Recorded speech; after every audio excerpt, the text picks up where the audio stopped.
Listen up, Simpsons heads. I'm your podcast host, Iron Fist Tommy. For the next 2 hours, probably, you're going to live, breathe, and eat our beloved Lee Carvallo's potting challenge. When I say jump, you'll ask how high. When I say march, you'll say how far. And when I say it's time to start the podcast, you'll listen. It's time to play Bart Simpson's Escape from Camp Deadly.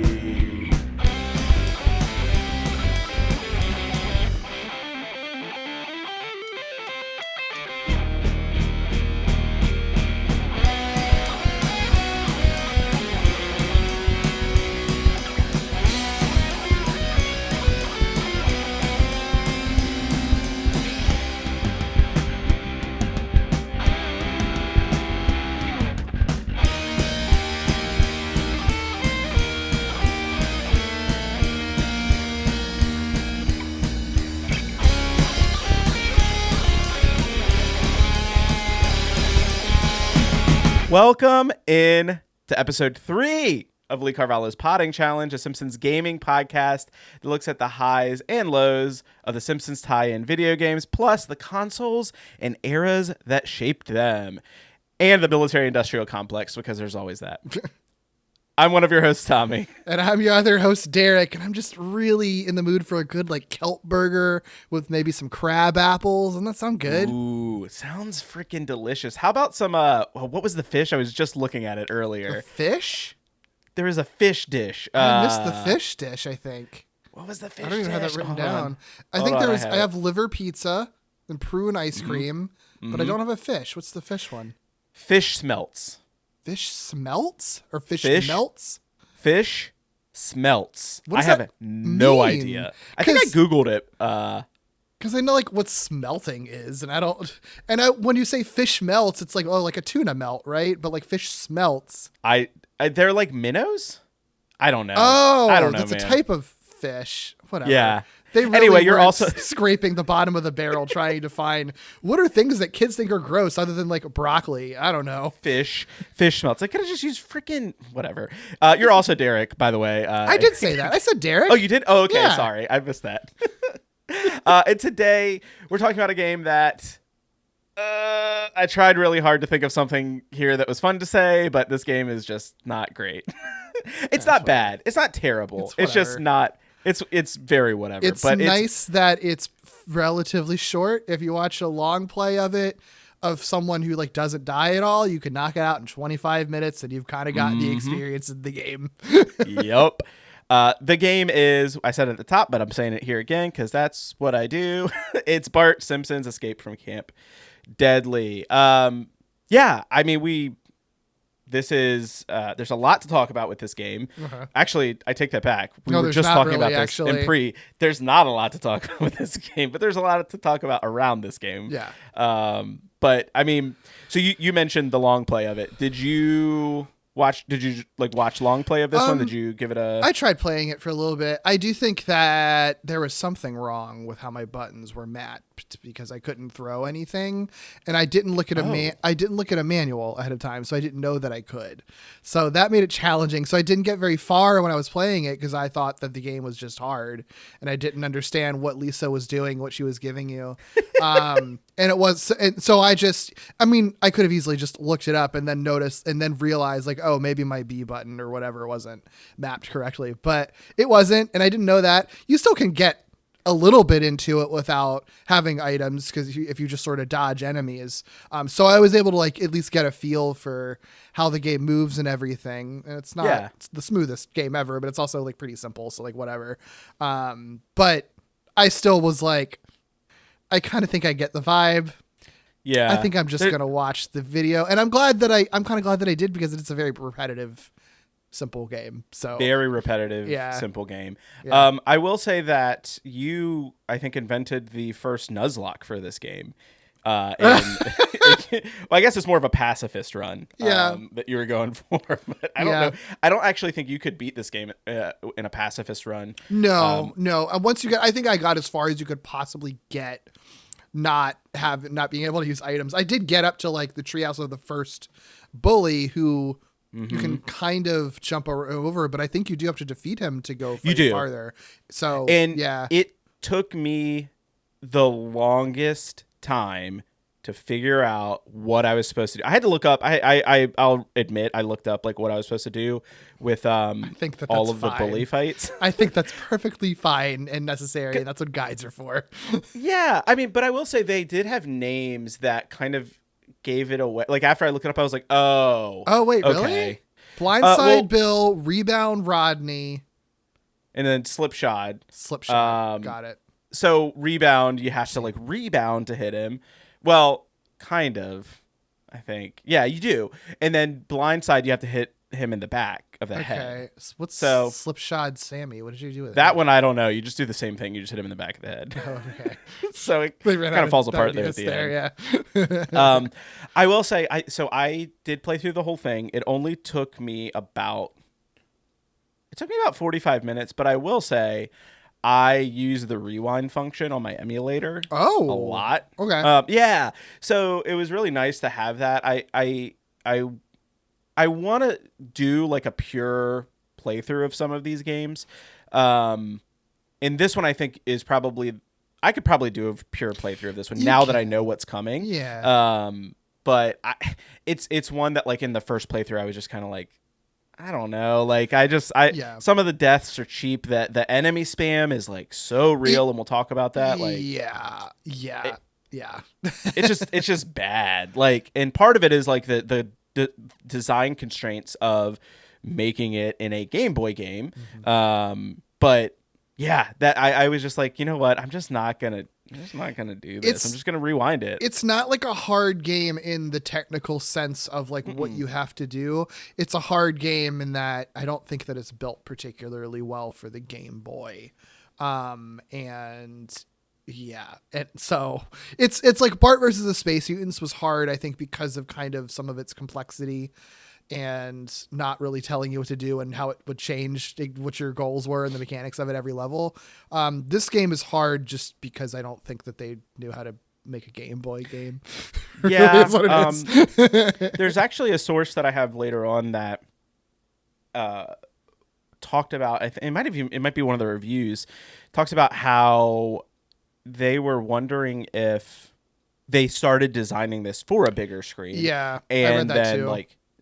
had to like pare it down, and like the Game Boy there's not a lot of real estate at all. And so you literally like the enemies will just spam from off screen, like really, really bad. Like, yeah, I think that's the biggest problem. That was one of the ones that Bob Mackey's retrospective on it, who's on one of the Talking Simpsons hosts. He used to write for video game websites before he was doing the Talking Simpsons podcasts. And that was one of the things that he was talking about was like, I think he even posed it more like that was kind of a common problem at this point in the Game Boy's life was because we'll talk about it, but like handheld consoles were such kind of a new concept in the way that they were doing it that like, I don't think they'd really figure. I think that, they would just be like, we'll basically build an NES game and then we'll just make it a Game Boy game instead. And that's fine, right? It's basically the same sort of setup, not realizing that it's like you have like a few inches.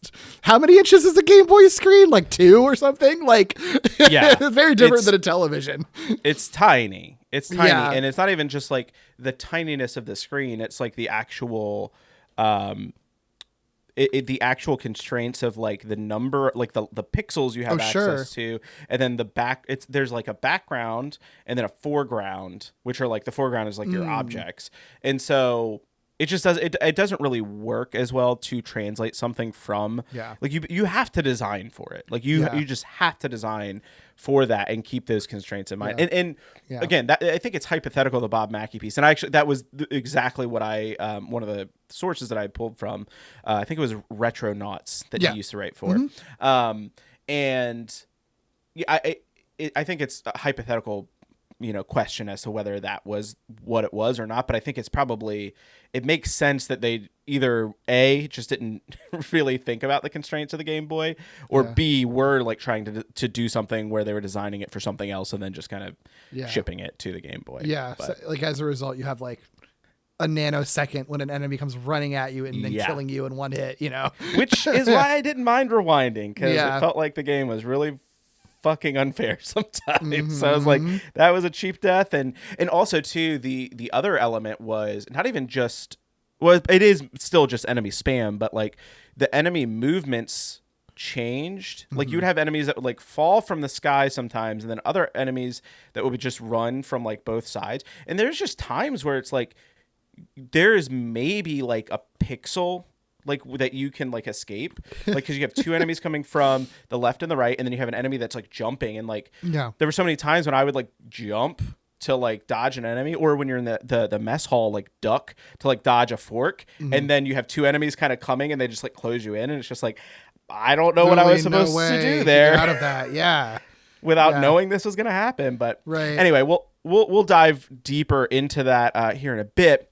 One thing I did want to just talk about, so before we get too deep into the meat of this episode in this game, I want to rewind just a hair back to Bart versus the Space Mutants. Space mutants are invading the Earth, and only one dude can stop them. Battling Bart Simpson! Because all of these games are so kind of like closely related, there's a lot of like overlap in terms of who's working on them and like interactions and stuff like that.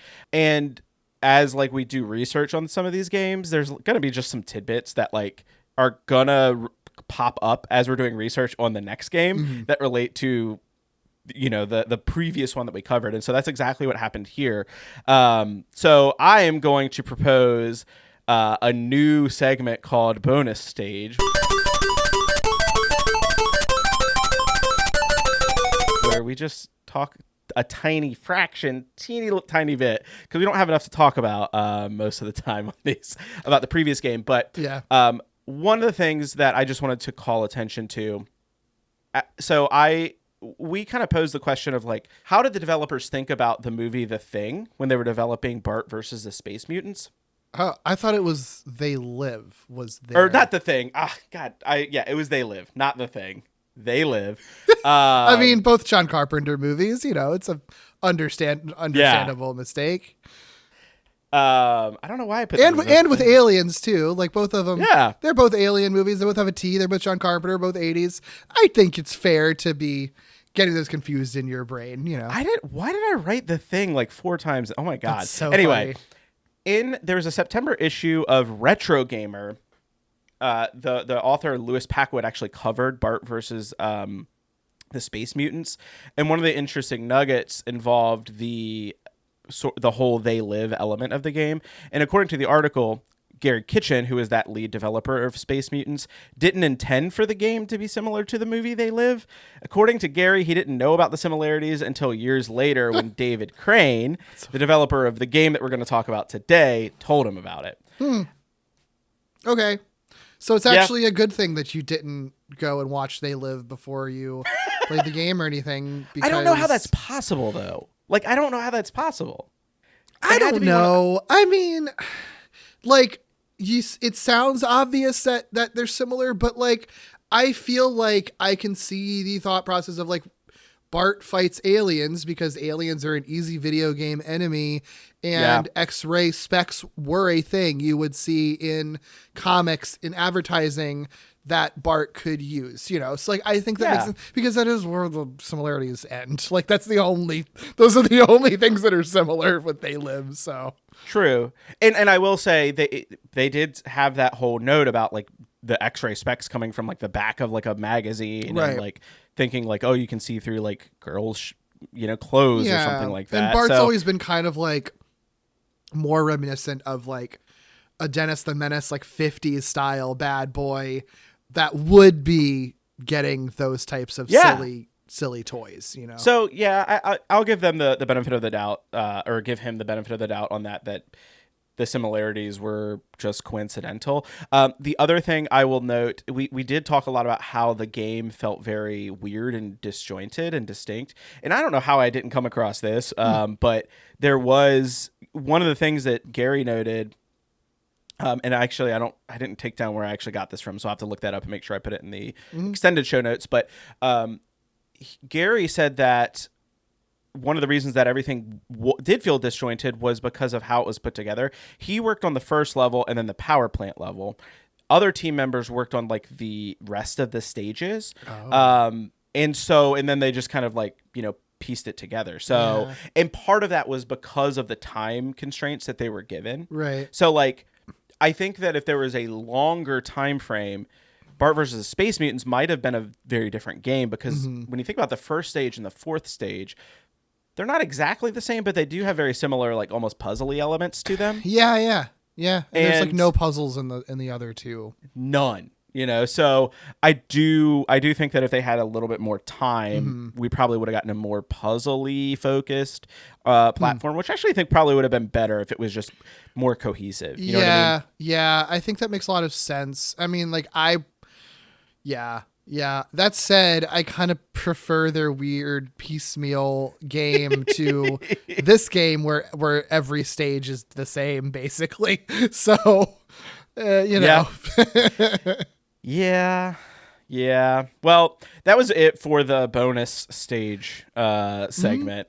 Just those two little things that I found that I wanted to call out. Yeah. But to get to the fun question to kick things off that we have kind of kicked things off with before. So one of the sources for this episode is a lovely book I found called A Handheld History. And it's a sort of anthology is not the right word, but it has multiple different authors. And there's a history sort of handheld games like throughout history that it kind of tells, but it also has a lot of just different musings and things like that on the nature of handheld games. So there's a lot of just really interesting essays and things like that in the book. That's so cool. I actually bought the ebook version of it, and I want to get a hardcover version because it's so gorgeous. It's so pretty looking. And I'll share out like the image of it too, and in case anybody else wants to pick it up. I hope like the company is like fine and like the writers and stuff are fine. I didn't do too much research into that, but I assume feel like I've heard of Lost in Cult before, and they're fine. I love the cover art. It's really pretty. It's so cool, right? It really is. It like caught my eye. And also like if you zoom into one of the things that's cool, like all of the games are slightly different. Like they have a Game Boy case, but it says Game Bro, and it's Boo's Ghostland, which I just think is really cool. Clever way to get around copyright issues. Yep, exactly. But so like I said, there's a bunch of different passages in the book, and this kind of just kickstarted, I think, where I think a lot of people would think we would go with this telling of Game Boys, so to speak. The one passage that kind of stuck out to me, and I'm going to read a piece from it really fast. This is by Ryan Stevens, and it's titled Paradise by Overhead Light. You're in the backseat of a car on the last leg of a road trip. You're on a Greyhound bus in the wee hours of the morning.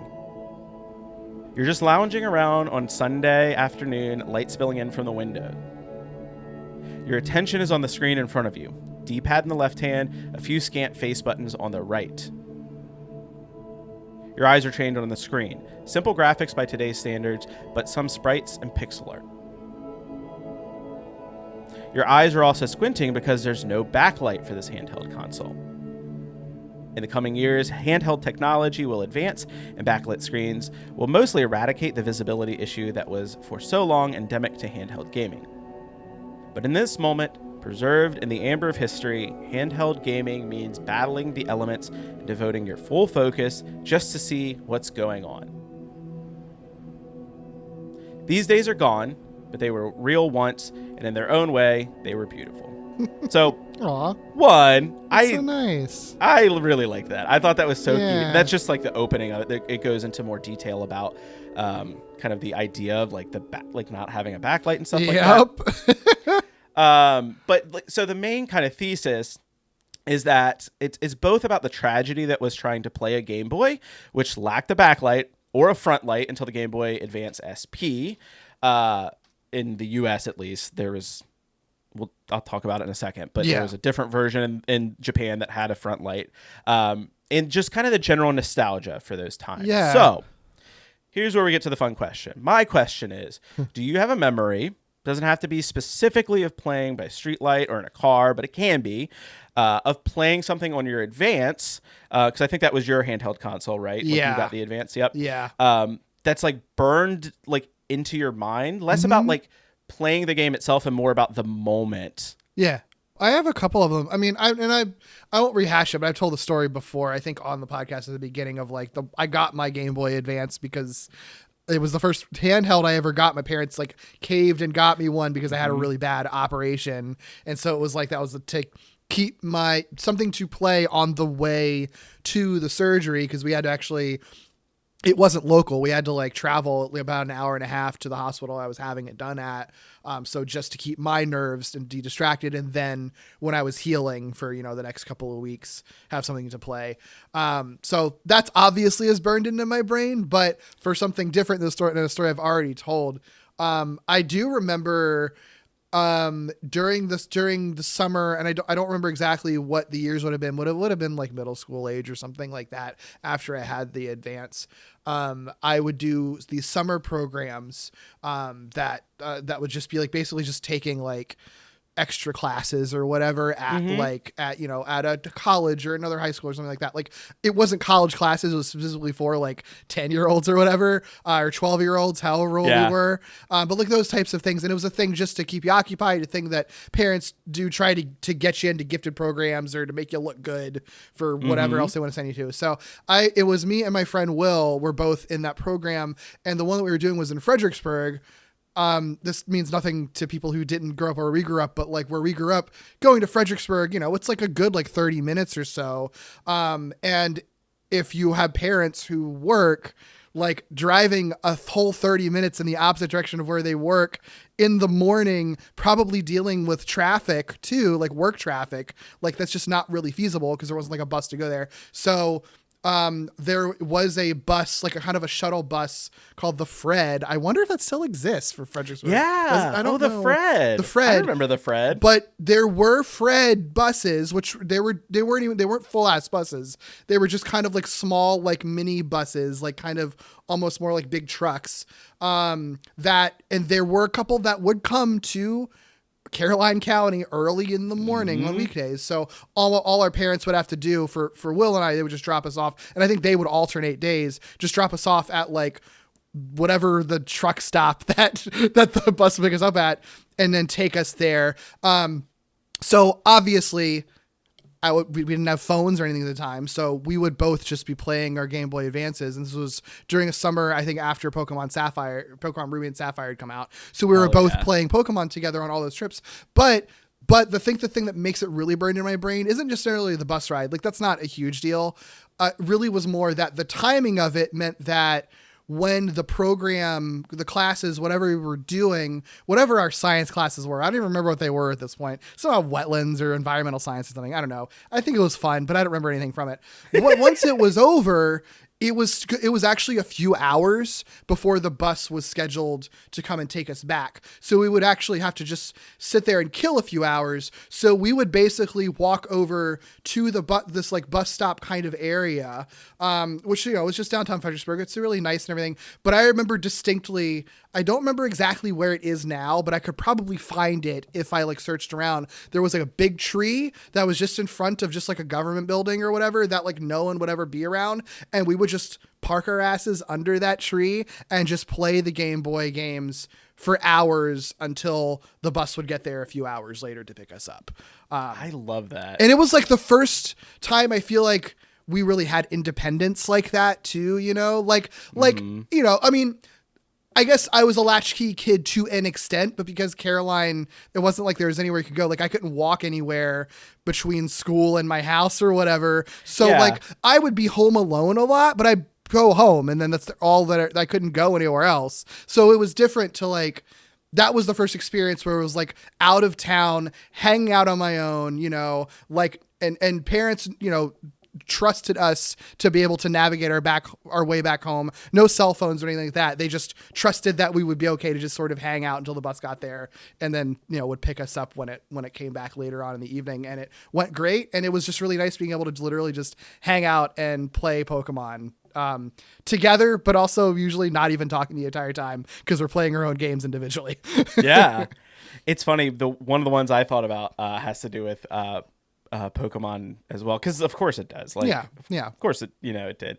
That's fascinating, and I just wanted to say too, like, you're right, like being a latchkey kid where we grew up meant you just wandered around a neighborhood or in the woods. Right. That's what I think. Like, people will tell stories about being latchkey kids and stuff, and it's just like I relate to that to an extent, but being a latchkey kid, like in the true suburbs or in the city, very different experience than being a latchkey kid when you're in the middle of nowhere in like rural Podunk, Caroline County. Yeah. I think my latchkey experience was a little different because I was in one of the subdivisions, but like Sure. it still was like, I mean, there still wasn't there wasn't a lot of stuff. You know what I mean? Right. Like it was still just like woods and then a couple houses. And You can't stuff go like to a that, store or something like that. You Yeah, know? yeah. So you said you had a couple. Was that the main one? That was the main one. The only other one was, I think it was this. I think I also had it during a time when we were. I think the timing makes sense. Yeah, during a time when I think we were moving my grandparents from Maryland to live next door to us because they were getting older, and so I do remember having the attachable Game Boy Advance Lite that you put over it that I would play on those like 2.5 hour car rides back and forth from Maryland that we'd be taking like every weekend, trying to help them get packed up and everything for a while. It's funny too because my again, one of mine actually relates to grandparents as well. So I actually just thought of this one, and I'll just say it real fast. But there's one memory of Game Boy that I had, and this is a little bit morbid, but in high school, one of my, and I think you knew him too, one of our friends actually broke his back in high school. We were at a friend's house, and I just remember I don't remember exactly what happened, but he was just like laying on the ground while like, the paramedics and stuff were coming there. And he just was like, you're going to think I'm joking right now, but can someone please go get the Game Boy with, cause I think he was playing like Pokemon or something at the time. Yeah. He was like, can someone go get like the Game Boy with like Pokemon, whatever. And we were just like, yeah, and it was like an urgent thing, like in my mind of like, we got to go find this fucking Game Boy for him. Cause he's just laying there. And he legitimately just laid there, like on the ground, like on his back, like playing that until the paramedics came, or maybe on his side, but he was in a lot of pain. But still, I just remembered that. But the other two, so I know I had an original Game Boy at some point, but because I like distinctly remember playing it, but my main handheld was and I think I said this in our episode 0, was like the Game Boy Color. And just like the predecessor, like the original Game Boy, it lacked a backlight and also needed batteries. Color ran off of 2 AA batteries, and the OG Big Boy ran off of 4. So they got a few less batteries that you needed in that one. But that was like those were like 2 of the main limitations, right? And we'll talk about that in a little bit. But I like loved my Game Boy Color so fucking much. Like I even think about it to this day, and it's probably mostly nostalgia, but I honestly still think it might be one of my favorite systems. Like, Sure. It was just so cool. And I also had like the, I believe this is like the, what is it called? I had the name of it. Indigo, Atomic Purple. I had the Atomic Purple. Oh, that one's so good. That was so good. I wish I would have had if I had a Game Boy Color. I'll put a picture of it in the show notes, but like, man, it was so fucking cool. Yeah, the Game Boy Advance I had was the purple, like translucent one where you can see the parts on the inside. I say was like past tense. I still have it. It doesn't work great because you can barely see the screen, but it technically still can turn on. Yeah, and so I think very similar. Like my memory, the first one was like it was bus rides as well.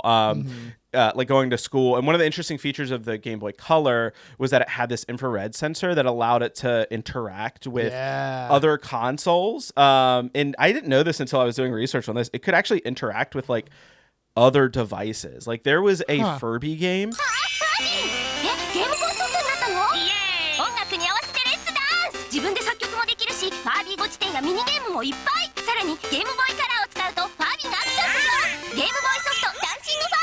That let you interact with a Furby, because Furby had infrared as well. And when you like beat a level, like the Furby would dance. That's which is incredible. Wild. That's so good. And then there were these Bomberman games that let you interact with like TV remotes to like get like special stages and shit. That's so like, cool. I thought that was so fucking wild. I had no idea about that. The main purpose, at least I think the most well-known purpose, was that in Gold, Silver, and Crystal, you could actually do mystery trades with other people. Right. So you could put like 2 of the consoles in front of each other, go into the mystery trade menu once a day, and boom, you would get a free cool item. And then, of course, outside of that, there were like the link trades for like Pokemon and stuff like that. And I just distinctly remember like doing mystery trades like on the bus and stuff like that. Like to school. Yeah, it is interesting. Like the things we lost once Wi-Fi became a thing. Like the Yeah. ingenuity of like an infrared sensor that could interact with devices.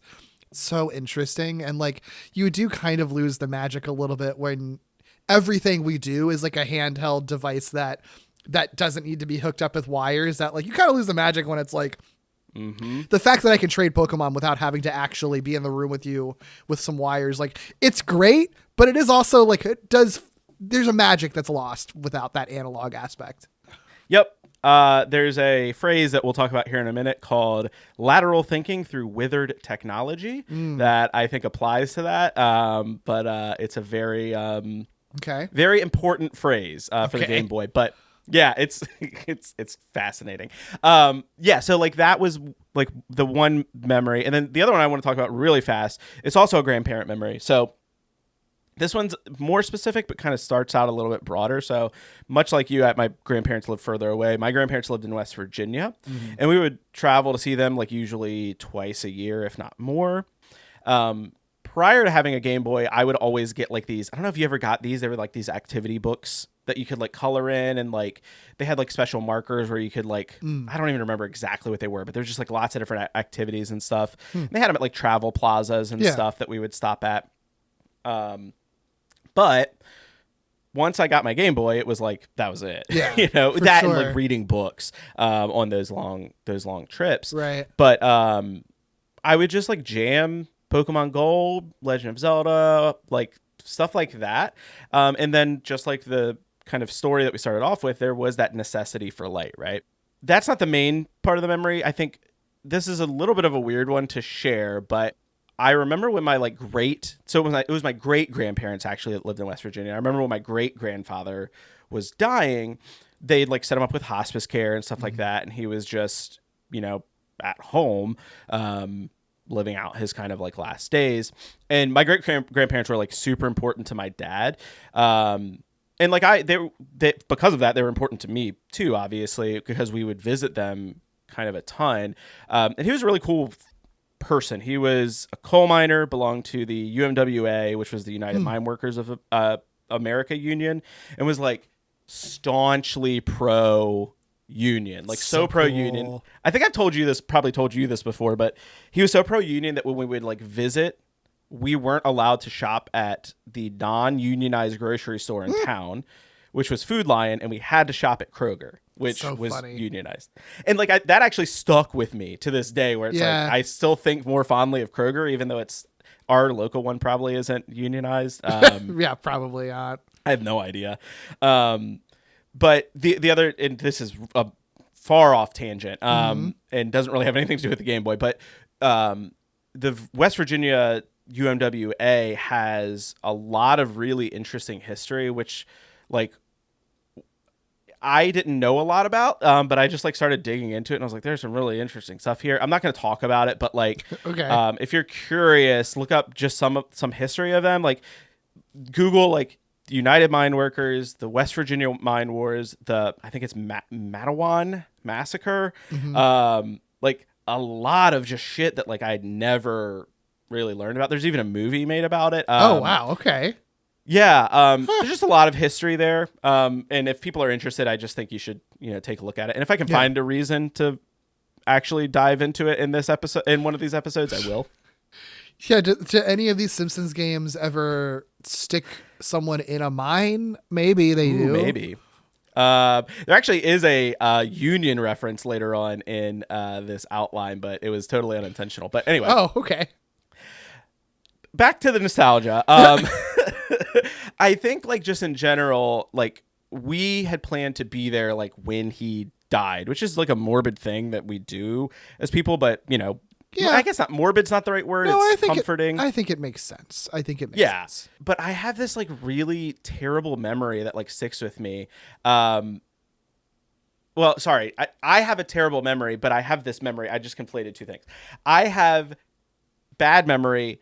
The memory that I have is very vivid of this moment. It wasn't a terrible memory. It was just kind of a weird memory. But I remember sitting on their front porch and like playing like Zelda on my Game Boy, and like someone just like coming through the front door and being like, he's going.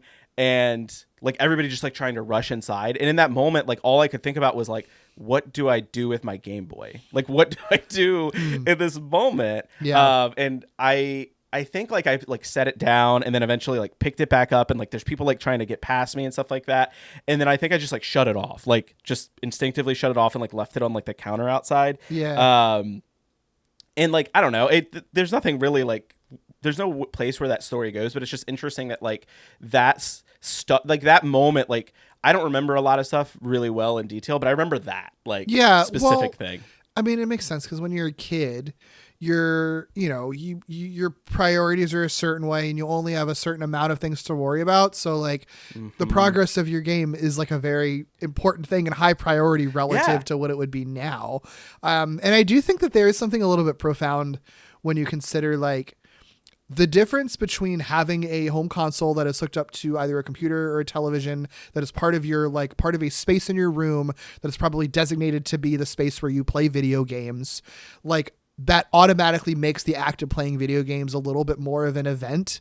No matter how casual you are sitting down to play a video game in that space. And as soon as you make the portable version of that, as soon as you make the Game Boy a thing that you can bring anywhere, like suddenly that event aspect of it is lost because you can play that Game Boy theoretically anywhere as long as you have light and batteries, you know? And so that's probably the first time that you've literally ever been in a situation like that. Cause it's not like you can close a book, you can stop drawing, but like to have something where like it does actually negatively impact your life if you turn it off in this moment because of the save function or lack thereof. Like that is a thing that like nobody had really ever had to deal with in that same capacity, you know? Yeah, I think you're 100% right. Like the other thing too, I like what you just said there. And in fact, that book that I was just talking about, A Handheld History, it actually, and I was trying to pull it up real fast, but I don't know if I'm gonna be able to get to it, but there's this really profound discussion about how handheld games are so much more personal because of the fact that like they stay on your person.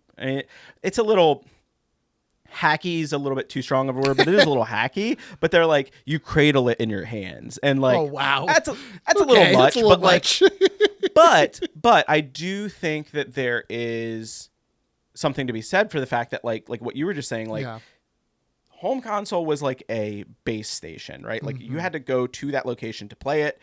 It was a little bit more of an event.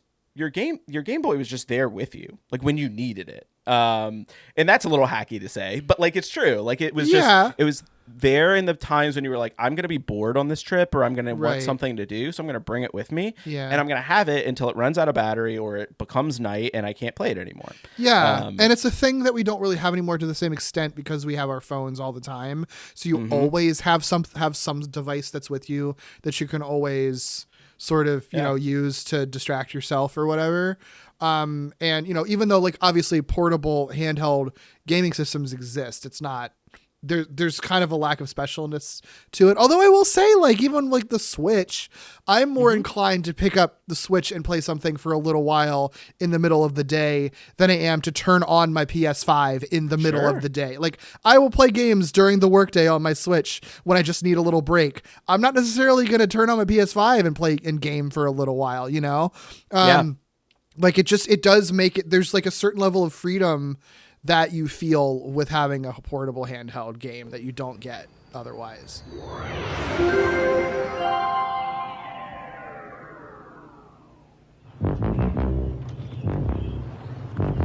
Honey, where's Andrew? He's playing Nintendo. You'd better unplug the system. There you are, Andrew. Come on, let's go. Dad, wait, I'm about to work. Time to go. Lots of sleep. We gotta go, buddy. Come on. Dad, come on. Dad. Champa's waiting for us. Everybody's waiting. Come on, let's go. The bus is going. Come on. We gotta go. The secret to Nintendo's success lies in bringing arcade game quality into the home. Taking it out of the home is another story.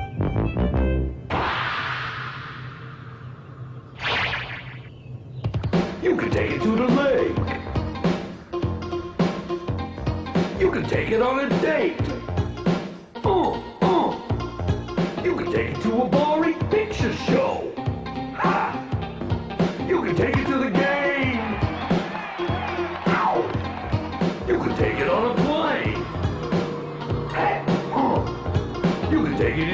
want to go?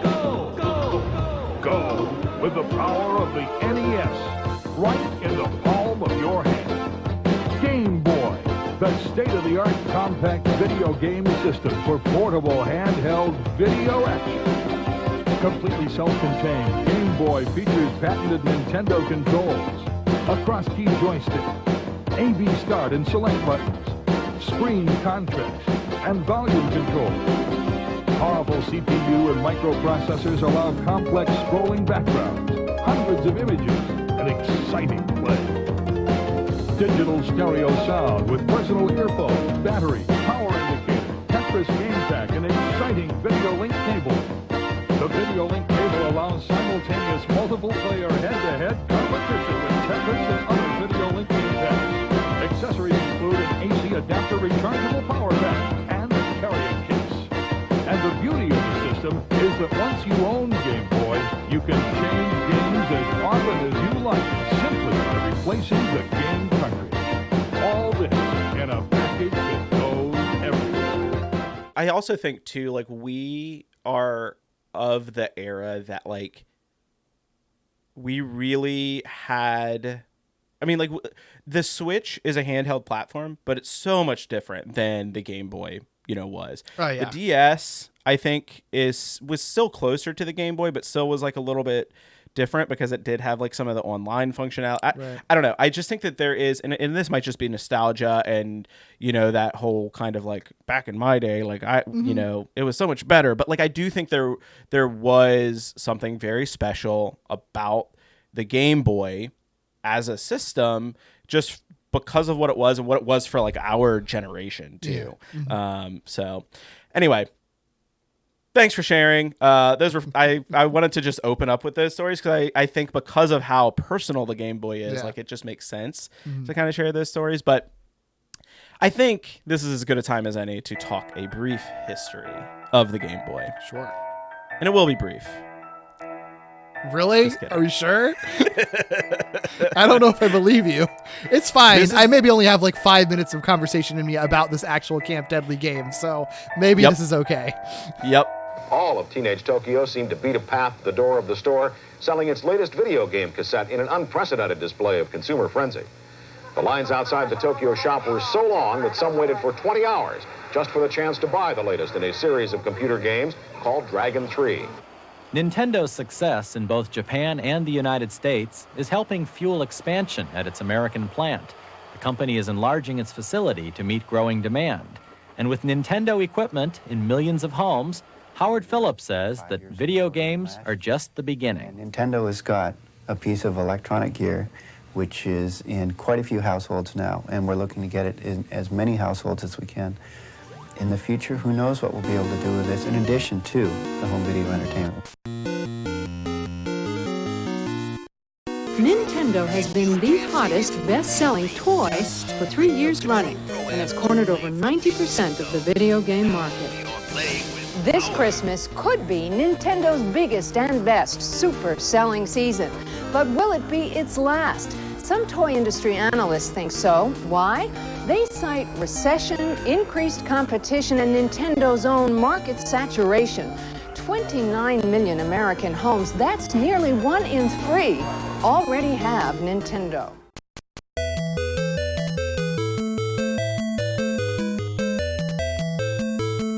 Sega's Genesis is Nintendo's nemesis. It's one of 2 16-bit systems that are already in the U.S. Sega clearly hopes to leapfrog Nintendo by touting 16-bit's advantages. You get better graphics, more levels of play, better animation on the screen, longer games, just more fun to play.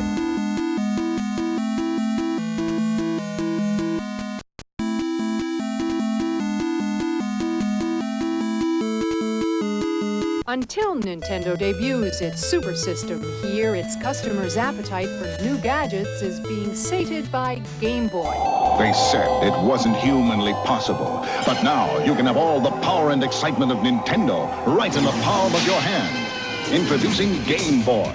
It's portable, it's in stereo, and its games are interchangeable. Plus, Game Boy comes with the outrageous new game, Tetris.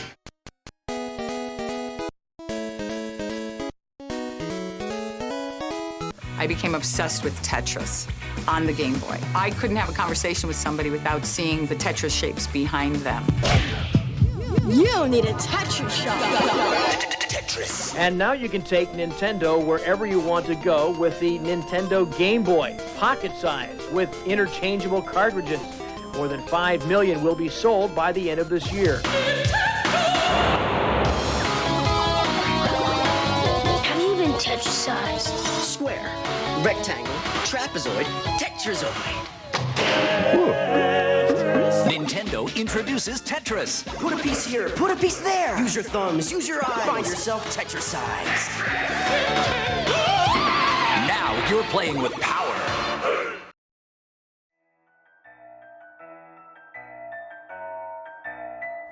Our sales right now are up about 50% versus a year ago at the consumer level. The market is down. I think that's an indication of where the consumer is going. Nintendo, however, does not plan to relinquish any ground. It says technology's only one thing.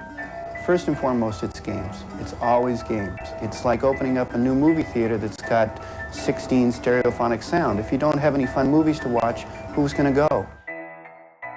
Alrighty, it's Mario's turn. Where can you catch all 150 Pokemon? Hey, little buddy, want to ride? On your Game Boy, that's where. Zelda Link's Awakening. Metroid 2, The Return of Samus. Donkey Kong, new for Game Boy. Super Mario Land, another exciting game for Game Boy. Dr. Mario. It's Yoshi. Konami's Castlevania The Adventure. The wicked imposter Wario has cast an evil spell over Mario Land. The future is in your hands. It's Pokemon Yellow, the special Pikachu edition from Game Boy Color. Have you got what it takes? Pokemon Gold and Silver, rated E for everyone. I've got to catch them all.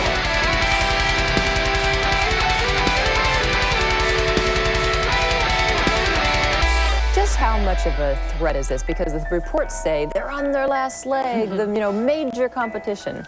Nintendo's a very, very strong company, and so far its competition hasn't been more than a blip on the screen. But some are saying this could be their competitor's opportunity because they've got the 16-bit system. Yeah. Nintendo doesn't have it here until next fall. One of the consistent pieces of Nintendo history you'll come across if you do any sort of tertiary search on the history of the company is that one man, Gunpei Yokoi, is one of the most influential men to have worked at the company. So we didn't get into this in the last episode, but there was actually a period of time where Nintendo was floundering a bit. According to the book Who Are You? Nintendo's Game Boy Advance platform by Alex Custodio, there was a collapse of the playing card market in the 1960s. So remember we talked about how Nintendo began, they were making playing cards and things like that. I didn't really do too much digging into like why the playing card market collapsed, but I did see that like they eventually, I think, were the main supplier in like World War II to like U.S. troops, and then also I guess they were supplying to Japanese troops as well, like playing cards or whatever. And then I guess after the war ended, playing cards maybe weren't as in vogue or whatever. But anyway, there was a collapse of the playing card industry, which is a weird sentence to say. So funny. The House of Cards collapsed. Oh, yeah, cool. I didn't really need that one. So of course this led to Nintendo needing to pivot to other avenues, and when I say other avenues, I mean like wildly different shit. They started making things like instant rice cookers, a fucking vacuum cleaner, a remote controlled vacuum cleaner. Like, I kind of would dig a Nintendo vacuum right now. Same. Oh, like I saw that and I was like, that's a Roomba. Like they basically invented the Roomba back in like 1970 something. Like what? Yeah. I have to share this passage from the Nintendo Wiki though about this because it's so fucking funny to me. So on the Nintendo Wiki it says, Instant rice was a product Nintendo manufactured prior to entering the toy industry. In a desperate attempt to earn money, Nintendo launched various products that ultimately failed to make any profit. Instant rice was created in response to the overwhelming success of instant noodles. However, Nintendo's instant rice was apparently not very tasty and thus was canceled. How do you fuck up instant rice? It's rice. Also, I'm confused. So, because instant noodles, it's like a cup noodle thing. So was Nintendo creating a rice cooker device, or were they trying to make styrofoam rice packs that you just add hot water to? I think it's so. Here, let me drop this image, and I actually, now that I'm looking at it, I don't remember if this was the instant rice cooker. It would make sense for it to be a rice cooker, but the way that it's framed. You know what? I think what it is the Nintendo Wiki is messed up. Oh. They have an image of the Chiritori, I think is what it's called. I don't know what that is. So that is the vacuum cleaner. Yes. Chiritori was a device by Gunpei Yokoi, of course, released during the time period. Yeah, and it was a vacuum cleaner with a remote control that came in.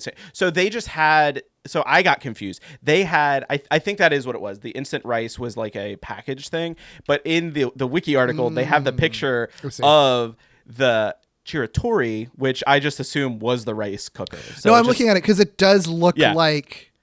It looks like a rice cooker. It looks like it could be a rice cooker. It does not look like a vacuum whatsoever. But then I see the cute little some animated ads for it, and it's very clearly a vacuum. But no, you're right. It's just instant rice. But that's even funnier because instant rice, a rice cooker, I could see that because it's a device. If Nintendo is making devices, but to pivot to just a food that you add water to, that's ridiculous. No, that makes no sense. I dropped an image in the outline. So I don't know if weird. I don't know if that's real, actually. It looks like AI because it's Nintendo's like not spelled right there. It definitely is AI. God damn it. I hate the internet now. Anyway. Sucks. But either way, that is very funny and weird. I love that. I also just like that they specifically called out that the reason it didn't sell was because it didn't taste good. I am sure Nintendo Wiki, that's why it failed. Yeah. Also, it's not like people are like, cup noodles are just the tastiest noodles ever. Well, I guess in Japan, actually, they're really good. But you buy it for the cheapness and for the instantness of them. That's what makes them good. So but whatever. So funny. Yeah. They also, I will say, they also created a taxi company, which I included a picture here that will, again, include in our extended show notes for anyone who wants to check it out. It's from the website 4gamer.net, but I found it by way of Twitter user @BeforeMario, which I believe there's a Before Mario website as well that talks about stuff Nintendo did before making games and stuff. Cool. And one thing that's cool is that, so in the picture, you can see on the taxi, there's a shield, and it actually says, I believe it says Nintendo, and then it has the little symbol as well that was on I think their playing cards. The name of the taxi company was Dia, which I think meant diamond from what I saw. But they eventually sold that pretty quickly after it became unprofitable. And I do, again, want to call out a few things here because a lot of sources say that Nintendo sold it due to unions, and this was that unintentional connection from before, making it less profitable. And I'm just going to quote really fast from NinDB, which is the unofficial Nintendo archive, which says, "The business was a small success, but powerful taxi unions forced salaries up, and Nintendo lost a significant amount of profit, forcing Dia to close." Here's what I'll say. I don't know much about workers, unions, and stuff like that in Japan at this time, nor do I know about the history of unions in Japan. But the fact that it's and I've seen this a couple of different places, it's framed as Nintendo lost a lot of money because of greedy unions. Yeah, I don't really like that. It sounds like people were reading the press releases or talking to people who worked for the corporation who were citing that, because of course that they would side with Nintendo over the union. And it's well, if you couldn't afford to pay your employees enough to be taxi drivers, maybe you shouldn't have maybe you shouldn't have pivoted to being a taxi company after making playing cards. Like, what are you doing anyway? They're just throwing darts at a wall, Derek. Really? That's so weird. So, and then the last weird venture, and this one is well, let me just read what I have in my notes. So they also, according to some, ran some love hotels. So love hotels are places where you could just get a room for a couple of hours to have sex in. Yeah. You know what? Like a regular hotel, actually. Sure. Yeah, go for it. But I will say that I've seen some conflicting reports, and that might just be an urban legend. It sounds like an urban legend. It does sound like an urban legend, but it's like if you search it, like you'll find a bunch of stuff about it, or at least a bunch of articles that people have written about it. The Kotaku article I found mentioned that.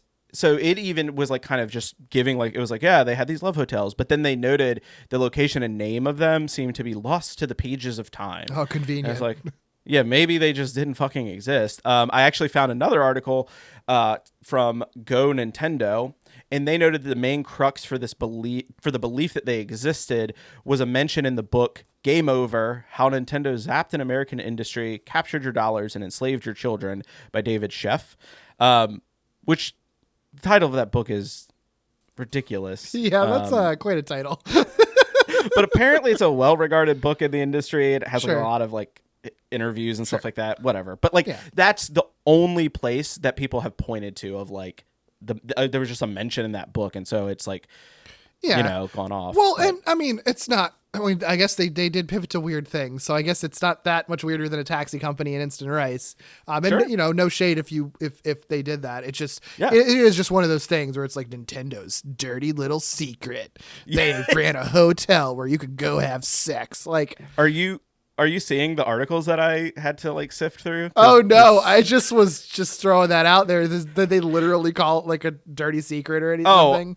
It's probably not word for word that, but there were tons of them that were like Nintendo's dirty. And they also talked about like their connections with like the Yakuza and stuff. I don't know. I didn't look too deeply into that because I was like, I guess like every business is probably that was successful probably had ties to the Yakuza. So whatever. Yeah. So anyway, to get us at least partially back on track, I mentioned Gunpei Yokoi earlier, and it's not hyperbolic to say that he is one of the most revered men in gaming. So many places list him as one of the most influential people, and it's interesting because his first contribution not his first contribution, his first biggest contribution to Nintendo was an extending arm grabber toy known as the Ultra Hand. And I have a picture of it. I fucking love those grabber, not this exact one, but I fucking love grabber toys. They're so fun. Right? I was like, when I learned that, I was like, of course Nintendo invented the grabber toy. Genius. Like, why wouldn't they? It's just like, for the listener, it's just this plastic toy that you squeeze, and it's almost kind of like accordion in sort of shape, and when you squeeze it, the arm extends out, the accordion collapses, and then it can grab something. So yeah, fun as hell. Yeah, and apparently like people loved that thing. Like it sold a ton. That's when they were like, all right, I guess we're shifting to toys. That's gonna be our thing. Yeah, seems like a pretty logical place to go from playing cards to toys. Seems like it's kind of in the same universe. Should we do? All right, we're doing playing cards. Maybe we should try Rice, Taxi, and Love Hotels. Don't forget the vacuum. Oh, in the vacuum. The vacuum to vacuum up the Love Hotel of the instant rice that you. Anyway. Yeah. According to the YouTube channel On a Retro Tip, he was also foundational in the creation of the light gun, which he began working on. Basically a clay gun simulator in the 1970s. And it was like, I've seen pictures of it. It's like this, almost like they basically bought a bowling alley and then set up this like virtual clay pigeon shooting thing. It was a failure, but later on when the company goes to make peripherals, they basically look back at that and are like, let's use this for like the light gun kind of thing. I think there's Duck Hunt right there. Yep. And I think his division even was the one who like worked on the light gun when it comes to that. Nice. Gunpei becomes a game dev when Nintendo pivots to video games for good. There's a very well-known story that this is everywhere. He basically saw one day a bored businessman on a train who got so bored that he just whipped out a calculator and started playing with it to pass the time. Imagine. And that, Derek, was his inspiration to create a handheld system, the Game & Watch. Amazing. Game Watch. Game Watch. Game Watch. Game Watch. It's a demo Game Watch. No demo Game Watch. Dale demo Game Watch. Game Watch. ジャッジ、ボール、バーミン、ファイヤー、マイクロコンピューターを使ったゲームウォッチ。ゲームをしないときはデジタル式クォーツ時計です。ゲームウォッチ。 Adventure is on the horizon. Stanley's going buggy. Mario Brothers have their hands full, and Donkey Kong's going ape. It's rough seas for Popeye, and Snoopy's got to get on the ball. But you can help. You got Nintendo Game & Watch. That's pocket power. Widescreen or multi-screen games you can play indoors or out. They tell you the score and even the time. They're pocket power. They're Game & Watch. 14 in all, only from Nintendo. コンパクト No. ゲームウォッチマルチスクリーン。シガレットケース No. ゲームウォッチマルチスクリーン。上下2つのスクリーンで1つのゲーム。下から上へ上から下へマルチに展開。ドンキーコング。オイルパニック。スクリーンが2枚で楽しさ3倍。ゲームウォッチマルチスクリーン。He also invented the fucking D-pad. He invented the D-pad, the directional pad that we still use to this day. What a legend. What a legend. What an absolute legend. And so he ends up leading this division that would eventually develop the Game Boy. And his philosophies for developing the system are remarkable. And they took a ton of gambles that paid off massively, and at the time they felt like gambles, but when you look back at it in retrospect, they were so fucking smart. They were just really good decisions that they made. And a lot of his philosophies too are just a hallmark of Nintendo design to this day. So first and foremost, the Game Boy itself was released in 1989. I put 1991. 1989.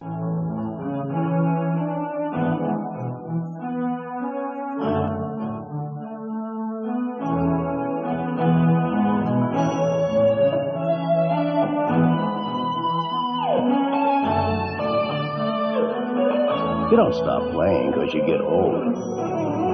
But you could get old if you stop playing.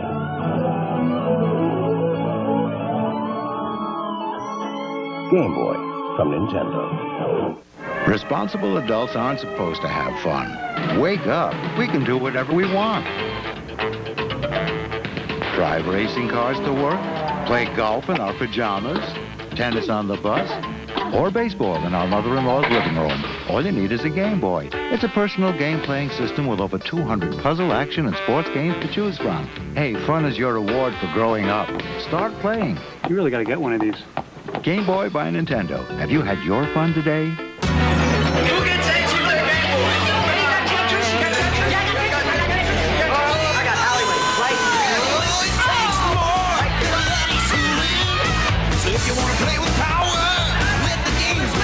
There's a lot of games here. A lot. I got Kicks, man. Kicks. This is the game. This is the game. Game Boy's geeking. It's big. Batteries and Tetris included. Amazing. Game Boy! Nintendo word.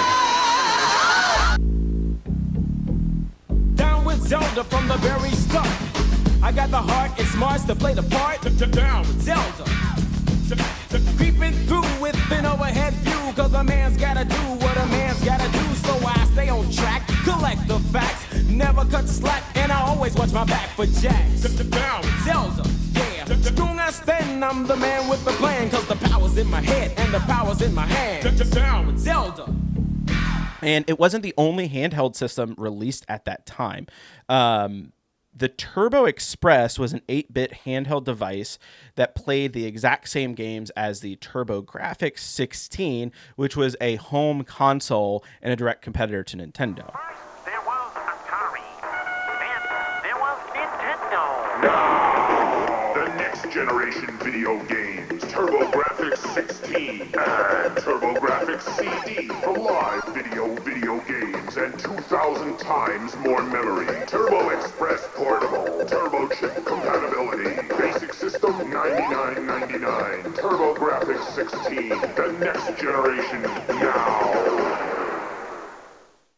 Are you one of us? 16-bit graphics, or one of them, 8-bit? Us. CD game sound. Them, not. Us. Them. Us. Turbo Express Portable. Us.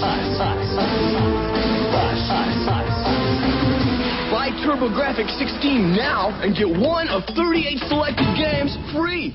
That blew my mind. I didn't know anything about the Turbo Express, but the fact that it could play the same games that you could play at home is like wild. Like that is just wild to me. That is interesting that the first foray into handheld gaming was just like, yeah, we already can just play a game. Like they didn't really have to invent anything new to make the Game Boy work. Like that's wild to me. Yeah. Well, no, this is for this other handheld. So sorry, I'm going kind of a little bit. I'm shifting a little bit. This is the Turbo. So this was the unrelated to the Game Boy. Sorry, I should make that clear.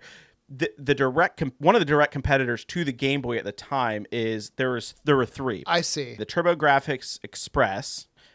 There was the Atari Lynx. And then the Game Gear, and we'll talk a little bit about each of those. But the first one is that Turbo Express, which I agree. Like I think it was very smart that this thing could play the same game as like home consoles. Like I mean, even still, the point still stands. Like I wasn't talking about the Game Boy, I guess, but in terms of handheld technology, the ingenuity of just being like, we can just take the 8-bit stuff we're already making and just make it smaller, and it's going to work fine. Like it's wild that works. Yep. I have a image of this one in there as well, and it looks like just like a handheld TV. Like you remember like the old absolutely. mini TVs, and it actually had a TV tuner that you could add onto it to make it a portable TV. Nice. So like, again, like this thing is very smart. By all measures, it was leaps and bounds more advanced than the Game Boy was. Like hell, even playing the same games you could play on your home console is something that we didn't like get in other systems until like very recently, right? Like it wasn't until recently that like remote play to like your PSP and stuff like that became a thing. And the Turbo Express utterly flopped.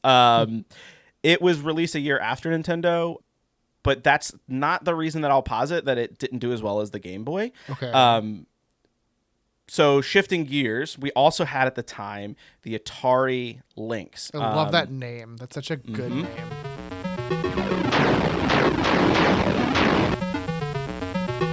On some Atari Lynx games, you can link up 4 players. But there's only ever one winner. Atari Lynx, the portable video arcade.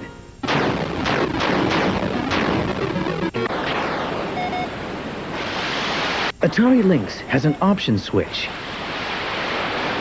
so you can play at twice the speed. Atari Lynx, the portable video arcade. Hey, what's up, everyone? This is Tommy. I am doing a cut-in and sounding like a radio DJ for some reason. And the only reason I wanted to is because as I was putting this episode together, I didn't realize this when Derek and I recorded, but there's an Atari Lynx commercial that features Tobey Maguire. So the audio is going to play right after me talking. So just wanted to call attention to that. This upcoming commercial drop in. This is a Atari Lynx commercial from 1990 featuring young Tobey Maguire. And he asks his teacher to go to the bathroom so that he can play his Atari Lynx. Hey, Mr. Block, can I go to the bathroom? 2 minutes.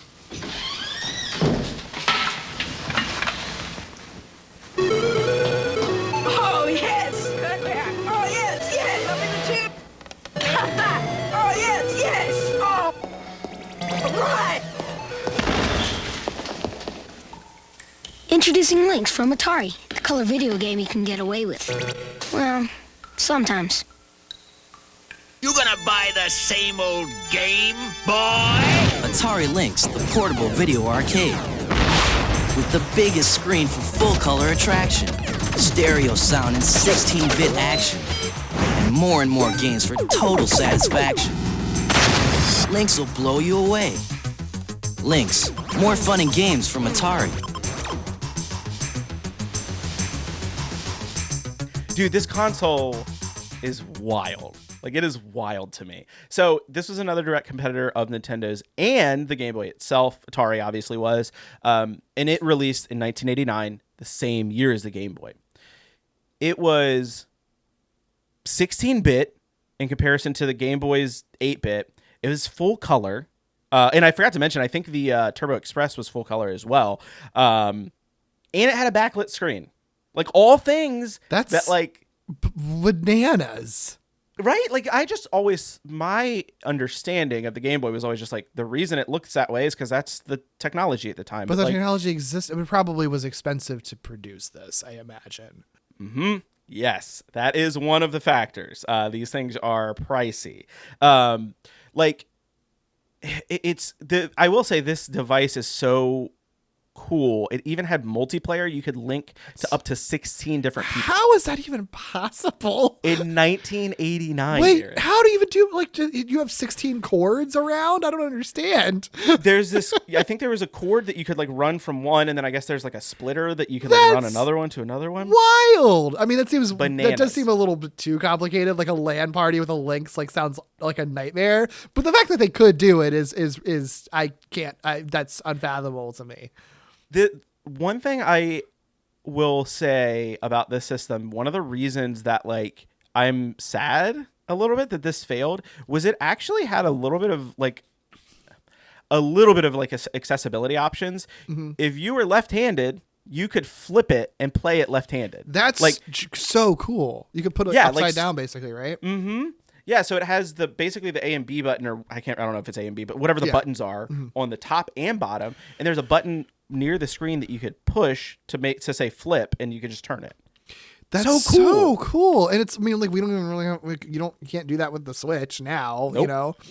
That's so cool. Sure can't. And it's interesting too that it's like horizontal as opposed to the Game Boy's vertical. Cause like, I feel like game systems eventually, or portable game systems went horizontal. Like a Switch is a horizontal system now, like PSP is. And even like, the DS is more horizontal than what it used, than what the previous ones were. So that's and Game Boy Advance too. Like that was the first change from Game Boy Color to Game Boy Advance is going horizontal. So like the Lynx did it first. That is so funny.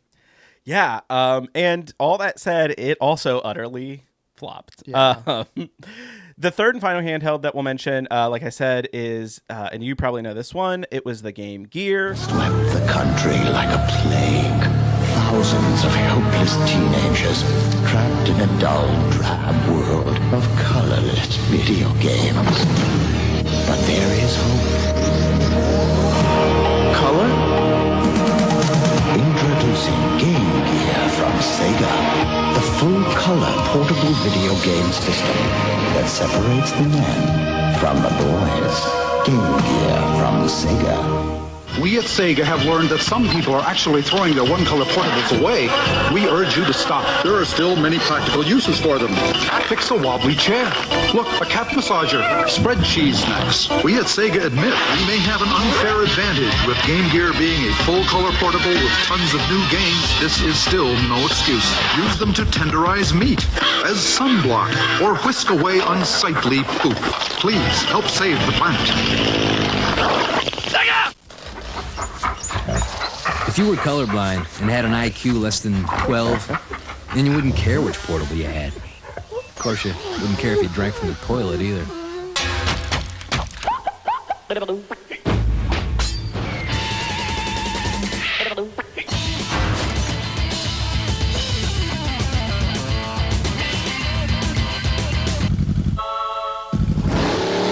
Game Gear. System to game sold separately. Some people are content to be entertained by simple one-color electronics. Somehow these people have just never heard of Game Gear, the multicolor portable from Sega with tons of new titles. Yeah, some people are like that. But then some people like to eat pickled pork lips. System and games sold separately.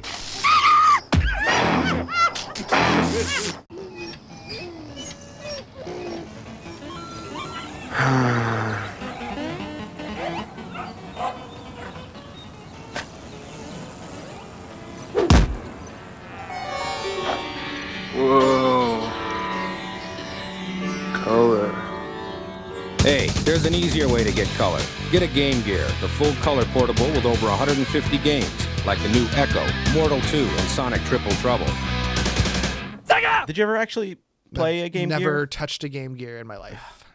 So, I remember the Game Gear. I was a Genesis kid in like the SNES era. Well, I guess we had both, but I think. Anyway, I remember like the Genesis probably as like my main console of the time during that period of time. Mm-hmm. And so the Game Gear was always just really cool to me. It looked cool. It does look cool. I'm looking it up now because I don't know that I've ever seen one in person. It's massive. Like all of these, that's the other thing. Like all of these consoles are massive in comparison to the Game Boy. But anyway, it also had, so like the Turbo thing, Turbo Express, it doesn't matter. But like, much like it, the Game Gear was also released after the Game Boy. It hit shelves in Japan in late 1990 and then in April 1991 for North America. So it did have a little bit of that same uphill challenge as getting into the handheld market, competing with Nintendo, but it was 8-bit, had a backlit screen, and it did okay in comparison to the other two handhelds at the time. I'll go over the numbers really quickly because I think this is where we can start illuminating like why the Game Boy did better. So, Turbo Express sold for $249.99, which was $420 adjusted for inflation. I guess that's about how much a Switch is now. So, yeah, sure, makes sense. It sold about 1.5 million units, and it was it had basically a 4-year lifespan. It was discontinued in 1994. Wow. The Atari Lynx sold for $179.99. So, because that was a year or 2 years before the Turbo Express and the Game Boy, adjusted for inflation, that's still actually more expensive than the Turbo Express was. Oh, I see. I was like, the numbers don't make sense, but okay. Yeah. The timeline makes it. God, inflation is so stupid. I hate the fucking economy. It's dumb. Yeah. But yeah, it was like 450-ish, like adjusted for inflation. It sold 2 million units, and it had a 6-year lifespan. It was discontinued in 1995. I don't understand how this went in 1995, and I've never heard of it. Like, I had no awareness of it. That's so weird. It also had like a very specific marketing campaign targeting the Game Boy, where it's like Lynx eats boys lunch. That's really funny. I love that. That's A+. It's good. It's also just like, what? But anyway, so that had a 6-year lifespan. The Game Gear was $149.99, so the cheaper of these three, and it was $320 adjusted for inflation. It sold 10 million units, makes sense. Much better, and it had a 7-year lifespan. So again, it lasted much, much longer. The Game Boy sold for $89.99, which is about $200 adjusted for inflation, so the cheapest of all of them. And that's the initial price, obviously. Right. It sold 118.69 million units with a 14-year lifespan. Wow. Like, it was massive. The price point, I think, does make a huge difference. I'm sure it was probably cheaper to make like on the production end than like the Lynx was, for example. I think they found the right middle ground between like, we can't technologically innovate as much, but we can make it more reasonable, and we'll make the games on there as good as possible. You know, like Game Boy had Pokemon. I'm sure the other systems didn't have Pokemon. So no, they did not. Actually, one of the biggest reasons that the Game Boy did so well was that it came boxed with Tetris. So Tetris a like massive phenomenon. They made a decision to pivot off of originally Super Mario Land was going to be packaged with the Game Boy, which makes sense. Yeah. But they ended up pivoting to Tetris because it was easier to pick up and play. Yep. And also like, yeah, like anybody, but I think that was basically it. Was I like, don't think it makes anybody sense. Your mom would play Tetris. Like I'm in the general sense, like anybody's family member who would buy you the Game Boy might actually play that themselves too. Like that totally makes sense. Yeah, and I have this somewhere later on, but like Tetris is here it is. Tetris is like one of the top selling games of all time. Sure. Like, still to this absolutely. day. So the other thing I'll say too, shifting gears back to the Game Boy itself, was that it was iterated on like a multiple different times. So it had a long lifespan, but it also had like different versions that came out. So the original Game Boy, 1989, Game Boy Pocket, 1996.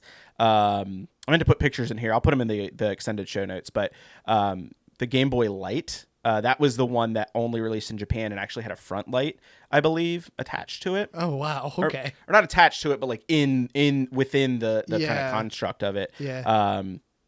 Game Boy Color in 1998, and then we eventually reached the next generation, which was the Game Boy Advance in 2001. Yeah. So again, like the Game Boy was just unlike anything we've ever seen in gaming, and it's still to this day one of the top selling game consoles of all time.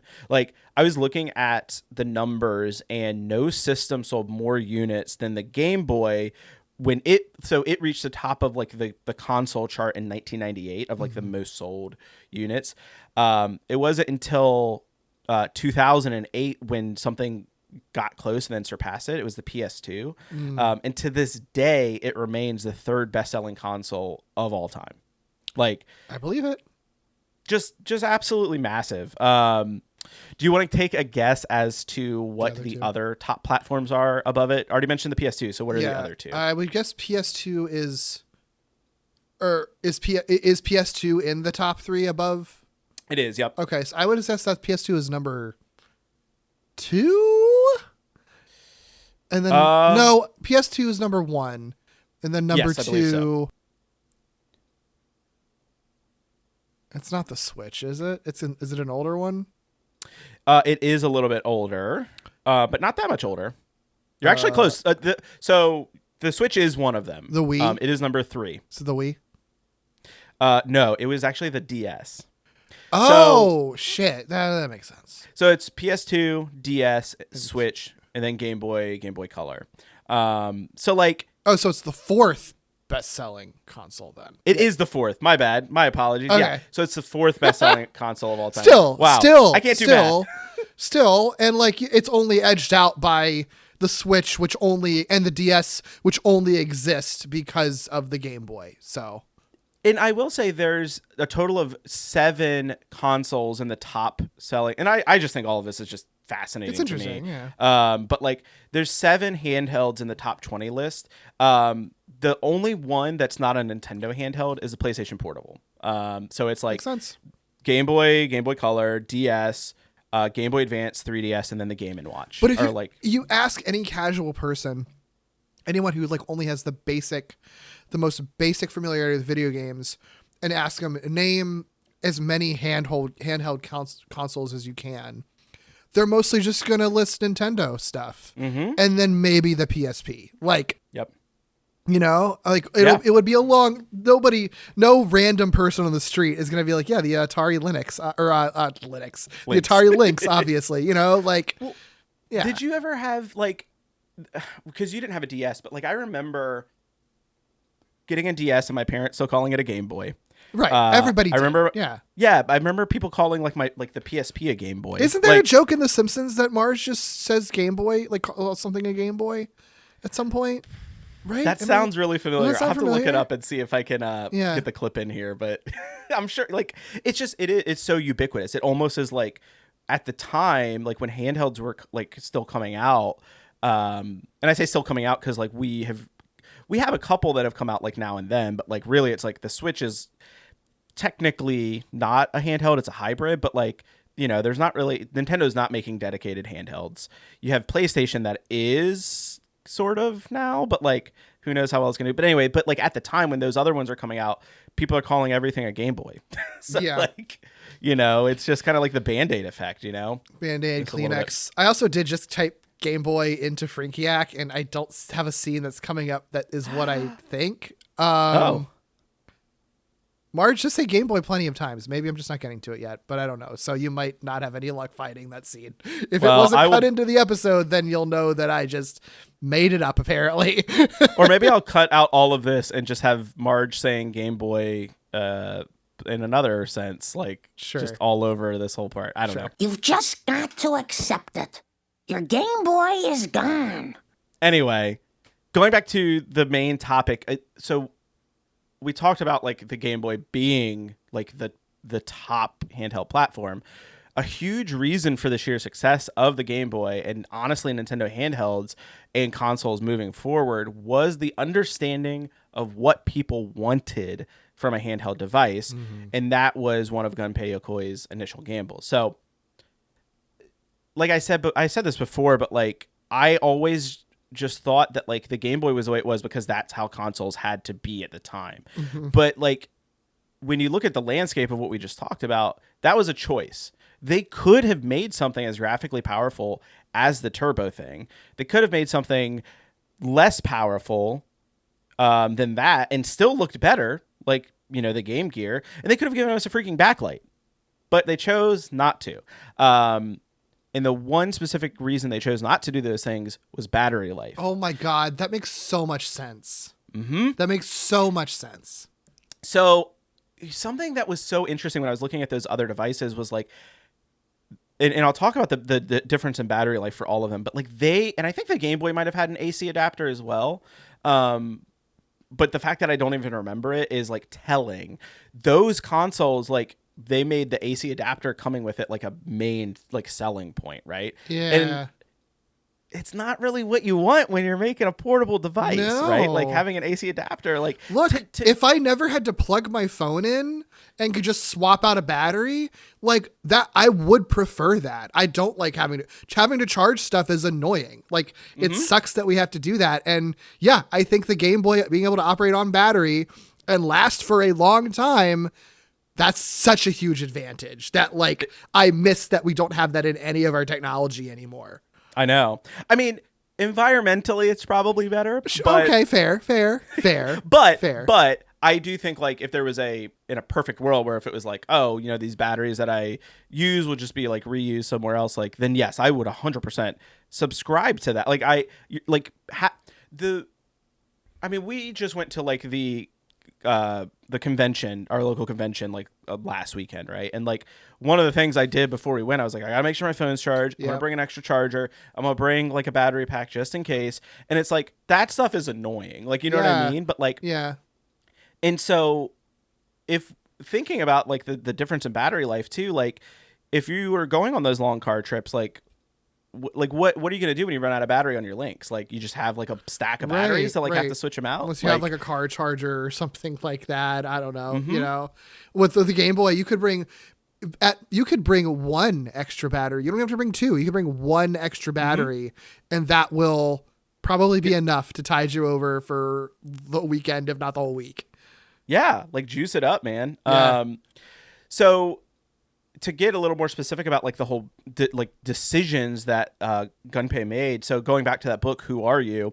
The author Alex talks about Gunpei's rise and influence at Nintendo and mentions an interview that Gunpei did in 1997 where Gunpei talks about his design philosophy and what he calls, what I mentioned earlier, lateral thinking through withered technology. And I'm going to read a pretty sizable passage from this book, but I think it's all really interesting and telling. So this is the quote.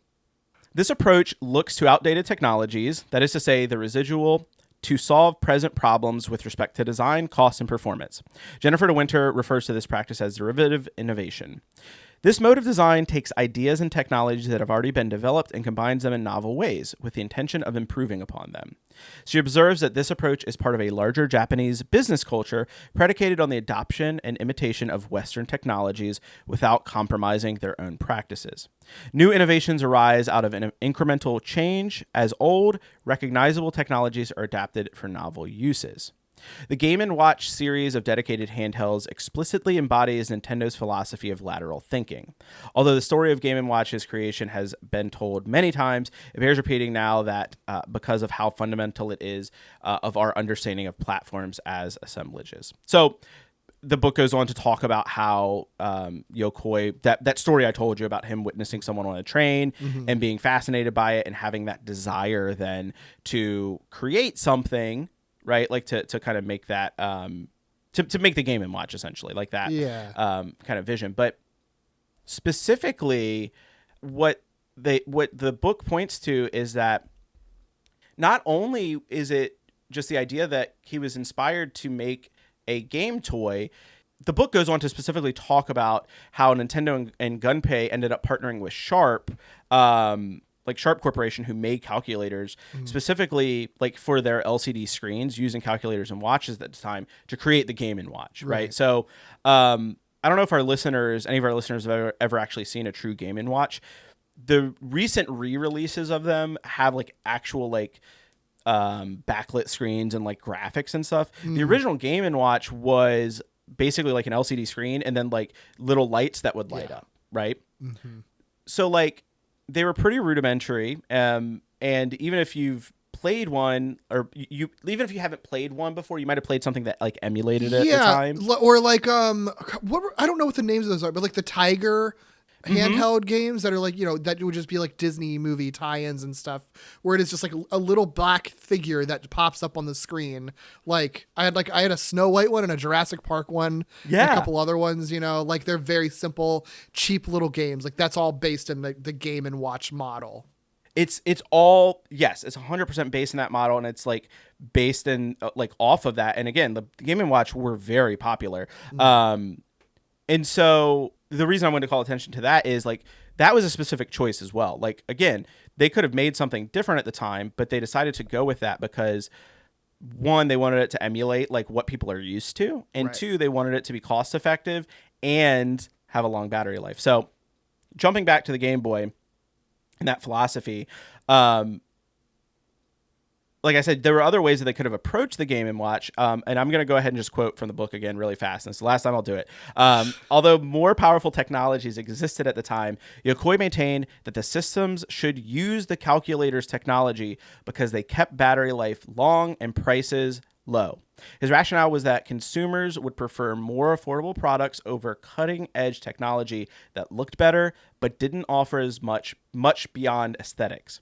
So long as the game was fun to play, Yokoi determined people would buy it. He thought strategically, especially because the Game & Watch target audience included children who needed to spend whatever allowance or birthday money they received, or else convince their parents to purchase the devices. And hey, look, that's the truth. Yeah. Like, and so like looking back at the Game Boy, and like I wanted to look at the battery life for these devices that were like kind of going up against it. TurboGrafx Express had a battery life of about 3 hours for 6 AA batteries. 3 hours for 6 batteries. 3 hours for 6. You said those words, and that didn't even like process with me in my brain, because that seems impossible. Like, what? That makes it even more expensive. Like batteries aren't cheap. No, they're not. The Lynx similarly had a battery life of about 3 to 5 hours on 6 AA's, and then the Game Gear, same thing, about 3 to 5 on 6 AA batteries. I didn't realize the Game Gear's battery life was that bad. Yeah, and then and again, it's that backlight. It's that backlight, and then the graphics. The Game Boy had a battery life of 15 hours on 3 AA batteries, and then even the Color, which cut down to 2 AA batteries, ended up with a better battery life than those others. It was 10 hours. Wow. And also, this is a big thing that I don't think a lot of people realize. Well, I guess a lot of people did realize it, but because they bought it. But like, it could fit in your pocket. Yeah. Like, the Game Boy fit in your pocket. Even the original one, which was still it was bulky to do that, but like you could put it in your pocket if you needed to. Like, it's, again, this is what I mentioned kind of before I started diving into this, was like looking back at this stuff, it like once you like start realizing it, it's like, duh, of course it did so much better. Like, yeah, it had to Yeah. have, because like they knew what they were doing. yeah. Oh man. Even if they didn't really know what they were doing, they were taking a gamble at the time. Like, They were had making it the figured right. out. They were focusing on the right things, because it is a thing where it's like, obviously innovation is great in a perfect world that's not a capitalist world. We would just innovate and you would just get the best things ever. But like when you have to worry about money and you have to worry about, are people is this going to be inconvenient for people? Like the most innovative thing isn't necessarily going to be the most successful thing. Yeah, and I like that you went there too, because I was thinking, like, you know, as long as we live in a capitalist society piece, like, there is like a little bit of wholesomeness to the fact that like they're like, no, we want people to be able to buy this and use it. Like, it's true. Yeah. I mean, I was thinking more cynically, like, more people will buy it if it's cheaper and we'll make it cheaper. But like, it's not really the same as like what you see today, where you just get like shoddy furniture for slightly cheaper to get people to buy it because and they can sell it for cheaper because they're using worse materials. They're still making a good, solid console. It's just sort of like, where are the places that we can sacrifice in a way that doesn't make it a worse experience? And like, yeah, we won't have a backlight, but people can find lights anywhere if that means they can play it for 15 hours. They really trusted like that gamers would have the ingenuity to like figure out how to play it, like, you know what I mean? Like, without, and people without that, did. People all did. Yeah, we figured it out. And speaking of like a little bit of the constraints piece, and we're going to close out on the Game Boy, at least the Game Boy chapter for this period. I know there's a lot more history that I'm leaving out. But we'll have other Game Boy games. We have other Game Boy games. Yeah, exactly. So I do want to look at one other thing that I didn't know. So we were talking about the size of the screen. So jumping back in, constraints. So we have battery life. They put constraints on themselves to kind of make this device. Like the Game Boy is defined by constraints, I think, is like a dissertation that I think probably exists out there somewhere, right? Sure, like, yeah. All of these different things, even from design all the way to like people making games for it. So I got this info from a student project at Carnegie Mellon. The Game Boy has, and I'm sure it's out there somewhere else, but that was where I found it. And shout out to the students who worked on that. That's great. But the Game Boy has 40 sprites per screen and a maximum of 10 sprites per line due to a limitation in the video hardware. So like very limited. Not only that, but you're also limited by color. The Game Boy displays 4 different colors, at least the original, the one I'm talking about. And it's composed of, I mentioned this earlier, but like a background layer and then any objects that are placed on top of it. Right.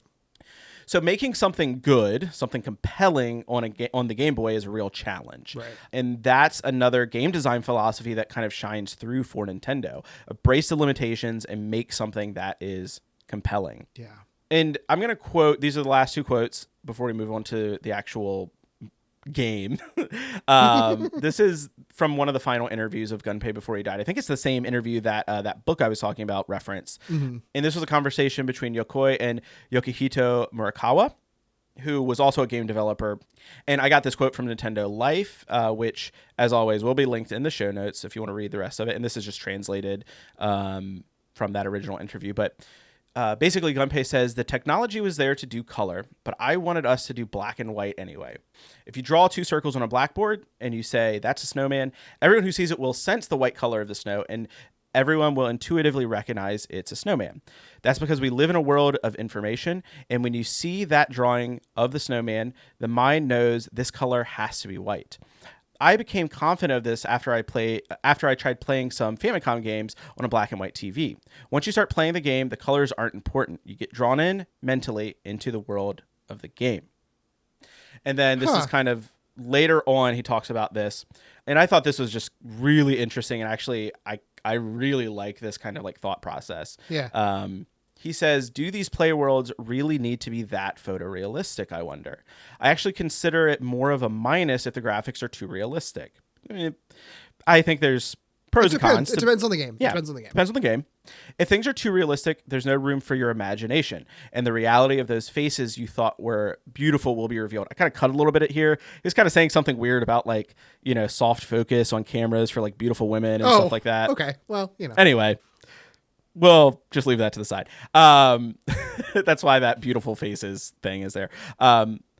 So even if a video game doesn't have the power to display very complex graphics, I believe your imagination has the power to transform that perhaps unrecognizable sprite, call it a rocket, into an amazing, powerful, real, in quotes, rocket. Sure. And look, case in point, I don't know that more color and better graphics would have made Bart Escapes from Camp Deadly a significantly better game. So I had that same thought. And so I think with that, we can sufficiently discuss Bart Escapes Camp Deadly through the lens of, one, did the rocket we were shown make our imagination envision a real rocket? And two, did the developers embrace the limitations with lateral thinking through withered technology, or did we just get a withered game without much thinking at all? Oh, what a good segue. Congratulations. I'm clapping for myself on that one. Yeah, pat yourself back in the back. Which is bad for microphone stuff. Yeah, so. whatever.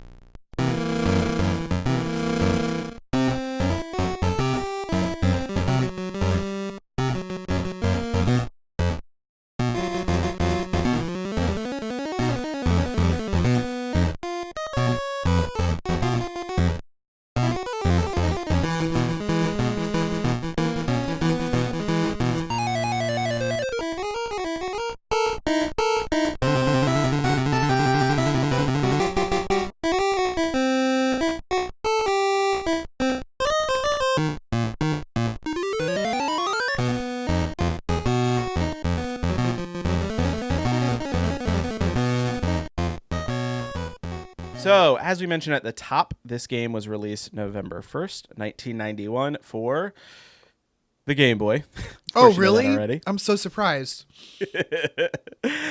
I did want to go into the show details real fast before we dive into the game itself. So, we talked about this, but the nearest episode to this was Treehouse of Horror 2, right? Yeah, so I can talk about this. So, Treehouse of Horror 2 aired the day before this comes out, and then the next, but also, it's like for a normal episode, the 1 week after this was Lisa's Pony. So that's where this game sort of takes place in time.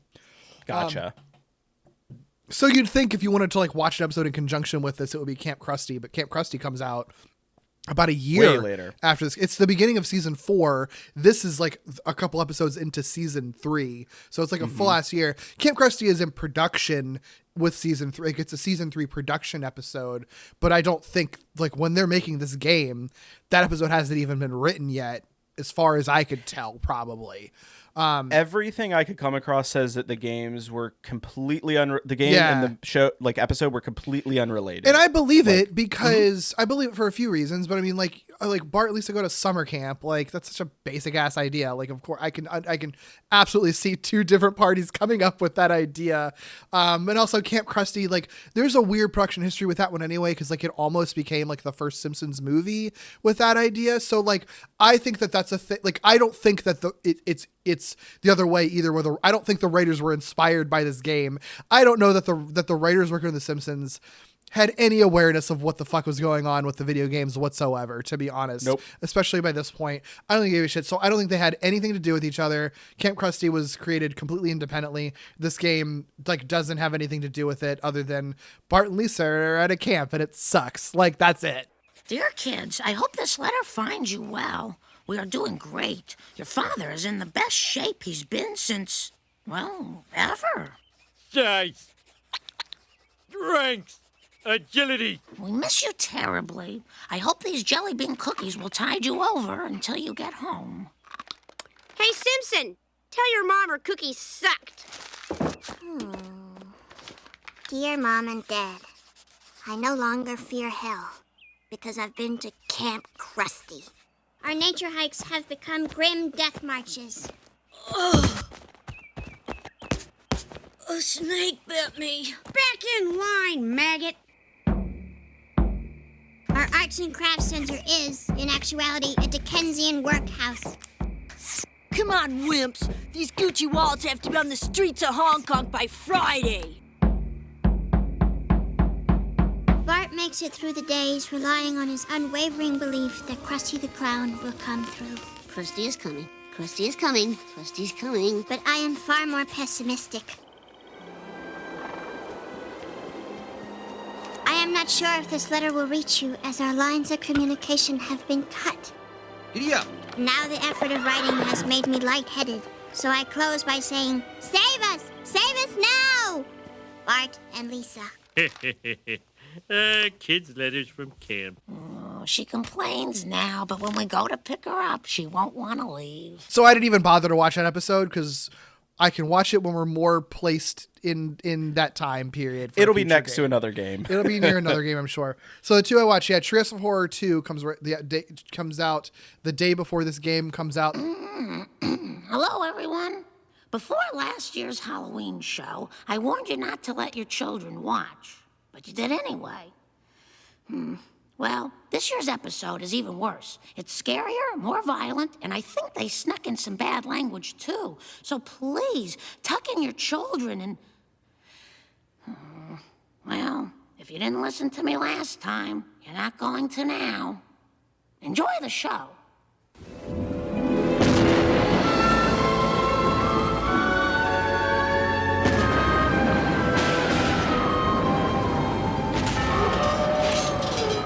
That's the one where they still have a wraparound because it's only the second Treehouse of Horror. So it's the one where they're like eating too much candy and then have 3 nightmares. So the first one is the Monkey's Paw, which is a very good classic one. Yeah. The second one is the Bart's like It's a Good Life parody where he has reality bending powers. That's his nightmare. And then the third one is the sort of like Frankenstein robot parody where Mr. Burns puts Homer's brain into a robot and then it ends with them having Burns' head on Homer's body. It's a good one. It's a super solid, great classic Treehouse of Horror. It's very funny because there's like in the grave opening, there is a Walt Disney grave, which is funny because Disney owns The Simpsons now and doesn't shut up about how they own The Simpsons. It also has Kent Brockman warning you of the horror of the upcoming presidential elections. Yep, feels right in time and feels relevant in 2024. I'm so sorry that you watched that one. I know, right? But it does have the line that I really love that Burns says when he's like, putting Homer's brain into a robot. He says, "Oh, that fellow at Radio Shack said I was mad, but who's mad now?" It's such a good line. Also, Radio Shack mentioned. That's always great. Yeah, that also is like a very in time. But then like for like a more real episode that's not a Halloween episode, the week after is Lisa's Pony, which is also a classic episode. It's not one of my favorites of all time, but it's got some really good bits in it. It has the kids singing My Ding-a-Ling. My ding-a-ling, my ding-a-ling, I want you to play with my ding-a-ling. This act is over. Well, ladies and gentlemen, I'd like to put this filth behind us. And let's all enjoy Lisa Simpson's rendition of Stormy Weather. My ding-a-ling, my ding-a-ling. I always think of that episode. I want don't know why. You to play with my ding-a-ling. Yeah. And it has, obviously Homer working at the Quickie Mart and saying "buh" and "nah." I love that. It also has like the weird Ralph where it's like the wrong voice from Ralph being like, "But who will tame her?" Who will tame her? That's from that episode. It has the Slumberland dream sequence when Homer is driving as well, when he like dreams of like the moon smiling at him and all the beds floating on the road as well. Right, because the whole premise of that one is I was going to watch these as well, and then I ended up not having time. But he's like he's too tired because he's working at the Quickie Mart to pay for Lisa's Pony that he bought because she hated him because he didn't get her the read for the recital.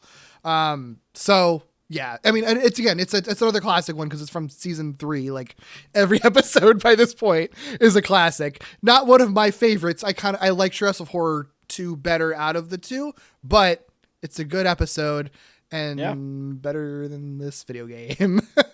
But it's also like it's indicative of like Simpsons, like kind of reaching its apex here at this point in a video game that does not capitalize on the humor of the Simpsons at all. Zero. Well, I actually, I'll challenge that notion. I think it does a little bit. There's like 1%. Curious to see your argument for that. Oh, just like there's just like, I think like the sign gags. Like there's like 1 or 2 that are like, are there? They didn't make me laugh, but like, I mean, I don't know. I'm being generous and saying 1%. So. Yeah. I did update the characters introduced spreadsheet. I will say that the source I was using for the first couple seasons, it listed by episode, and then it just started doing by season. So it was tough to know exactly where like the characters introduced in this season like land, but we're at about 100 at this point. And I don't know if that metric is going to be really something that is going to be able to carry through, because I think we're going to get plateaus at a certain point. Yeah. So I mean, it may be interesting just to get to the point where it plateaus and then kind of go on from there. But yeah, it was about 100 for this one, and then I think just going back, we were at 90-ish for Bart versus the Space Mutants. So, and I just kind of cut in half season 3, you know. Yeah, for sure. Based on when this episode came out, that's like 100 characters introduced at this time. So yeah, anyway, it's interesting. Just an interesting metric. Doesn't mean anything at all. This game uses like 3 of them and like references 1 and invents 1. Yeah, yeah. So the studio that developed this, much like Space Mutants, this was developed by Imagineering and published by Acclaim. The designers were David Crane, Mark Klein, Barry Max, artists Mike Sullivan, and then composed by Mark Van Heck. All of those names should sound familiar, with the exception of David Crane, because all of them worked on Space Mutants. David Crane actually did work on Space Mutants as well. He provided additional programming. We just didn't go that deep into the credits on that episode. So David Crane worked on both of these. And that kind of lends credence to the idea of like, maybe they were just thinking of, or maybe they shrunk this down, or were thinking of like designing for a larger screen. Cause like these came out so close together that like, you know, they could have planned for this to be like the direct sequel of Space Mutants and then just made it Game Boy instead. Yeah. Yep. So I do want to just talk about David Crane really fast, because we mentioned all the others' credits, but Crane is he's the creator of one of the most famous Atari games, Pitfall, and then of course the sequel Pitfall 2. And then he was also a developer for the game A Boy and His Blob and the Ghostbusters game for NES. Wow. Interestingly enough, he eventually connected with Gary Kitchen, the lead designer for versus Space Mutants, at Absolute Entertainment, a company that Kitchen formed after leaving Activision, and Crane ended up there kind of later on as well. Or sorry, I said after leaving Activision. I meant after leaving Acclaim. He ended up at Absolute Entertainment. And I mentioned in the last episode that we were going to talk about both of these companies, and we will, I promise, but we're not on this episode. But Mary-Kate and Ashley Olsen will be discussed on this podcast. I promise. Devastated. I absolutely promise.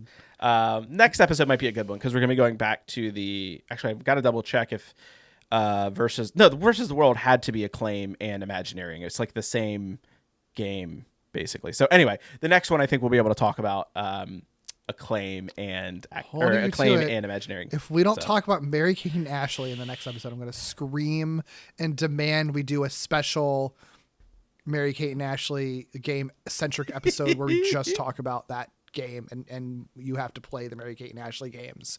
Oh, I'll play those. Yeah, I will play all of the Mary-Kate and Ashley games. I bet they're good. I bet they're so good.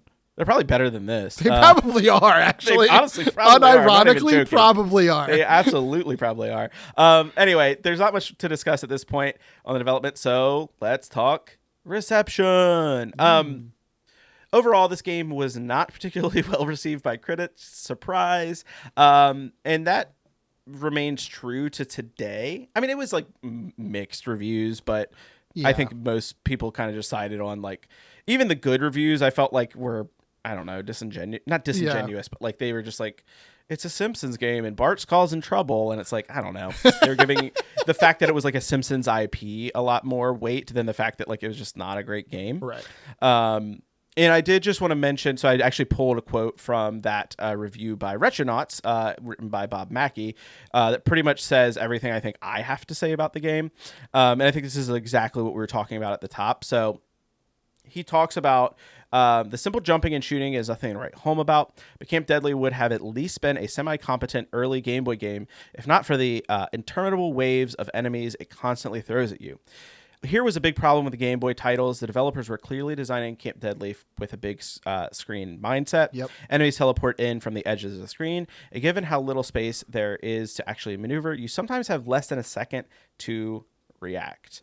But yeah, it's I mean that's exactly what about. Yep, exactly what we talked about. I will also note our good pal and your co-host over on Gimmicks actually texted me pretty much that as well, as he and I were talking about the game. He texted me for the Game Boy, designing for a TV and then designing for much smaller screen would have been so challenging. Probably why the mobs in Game Boy games are so on your ass so suddenly. Yeah, it makes. I mean, it makes sense. Like I never really thought of. I never gave it a lot of thought, but like, it is a very like that.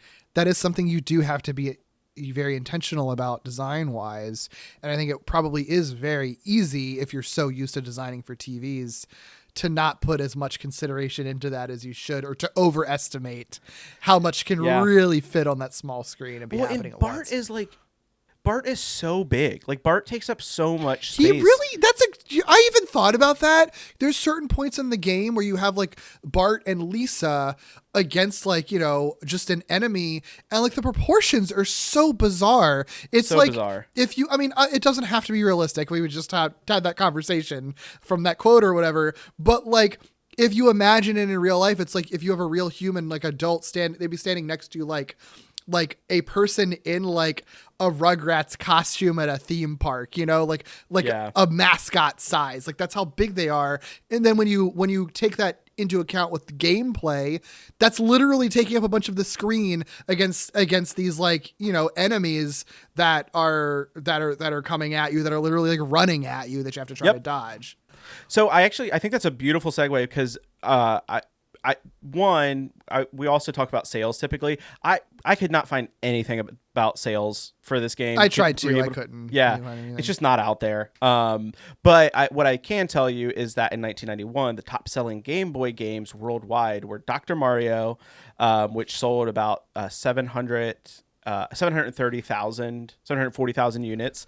Super Mario Land, which sold 700,000 units, and then Tetris, which sold 447,000. Putting this game anywhere near the same universe as those three games is like can't. It's like incomprehensible. Yeah, it's like it makes it feel that much. It's actually a lot like Space Mutants, where it's like, oh, I'm willing to give it space because of its age and the time period it came out with, and then it's sort of like it came out at the same time as like some of the best games ever made, and it's like, well, okay, actually, it had no excuse for being this bad.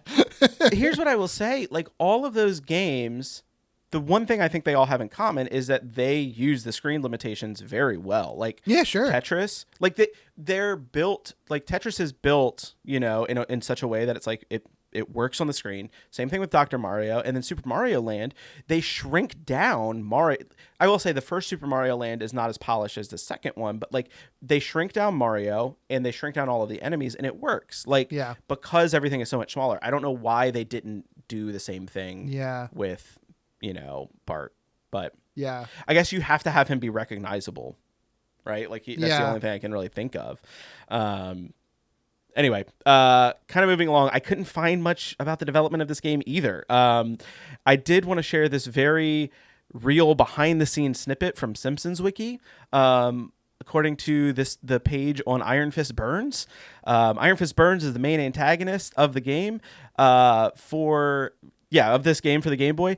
The cover art suggests that Burns' hair is brown, although the game itself doesn't make this clear due to the monochrome nature of the Game Boy. Simpsons Wiki honestly truly sucks sometimes. It's really I say this as like, it's annoying. It is annoying to complain about wiki pages because literally the whole point is that anyone can edit. So if I was really annoyed, I could just go in there myself and change it. However, the fact that anyone wrote that and that no one has taken it down because it's such a pointless bit of information, that is a little bit annoying. But I think to your point, it kind of speaks to like how little there is about this game. But also I think part of it is like no one who's talking about this game other than people doing a podcast like this. We're kind of part of the joke is like, I can't believe we're playing Bart Simpson Escape from Camp Deadly. Like, you know? I will say it is interesting how many times I came across people being like, I didn't know this game existed, or like, oh my gosh, I like love The Simpsons. I have to like look this game up and like, you know, Reddit comments and stuff like that of just being like, you know, I didn't know this was a thing, and it's like, yeah, it's because the game sucked. Yeah, like, there's a reason for that. You're better off. I also thought this was funny from Simpsons Wiki, not to keep hammering on it, but they said they noted that some of the game's soundtrack was taken from the NES version of Bart versus the Space Mutants, and it's like, yeah, I mean, all of it like is basically the same, like literally. Is there? I feel like there maybe is one bit of music that's slightly different, maybe, but I'm not. I could be wrong about that. The mess hall is this. That's what I'm thinking. It's like a remix of the theme song almost, right? It has a little bit of the theme song, but it also has. Remember when I was like geeking out over how much I loved the second stage music from Space Mutants? It's the same song.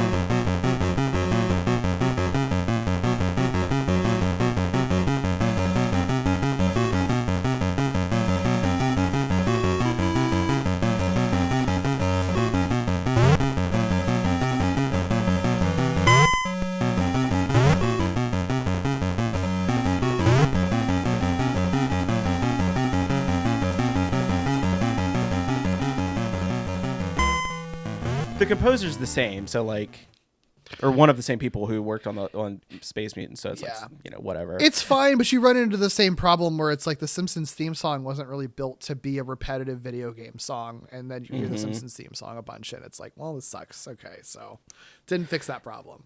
Yeah. The only other, like, I guess somewhat interesting production-y thing is that there was a preview in Nintendo Power like the month before the game was released, so in October, and they, I assume, were like working off of like a beta version of the game, and there's like some slight differences, one of which is that so there's a person in the game in the third stage that's like caught in like a trap. Madman Mort is what he's called in the game. Originally, he was going to look like not Freddy Krueger. He was going to look like Jason and have like a Jason mask. And he was going to be named Madman Krugen. Yeah, it was like Kruger. Yeah. Yeah, like Krugen Freddy something. Krueger. Like Freddy Krueger. Right. Yeah, I get that. Exactly. Like combination. And then they changed it. They got rid of the mask, and he just became Madman Mort. But they mention him in this Nintendo Power article, and I have like some of the snippets from it, and you can see like the Freddy Krueger mask just like right there, like Jason. And it's there's even a whole section. It's like Jason at Camp Deadly ? No, but another Madman is behind the mask. Madman Krimmel Krugen. I don't know. Anyway, I mean, obviously, it's stuff that ended up changing for the final one. Yeah, I will say, I do like, because I watched. I didn't play it as I didn't play much of this game, so I didn't get to that point.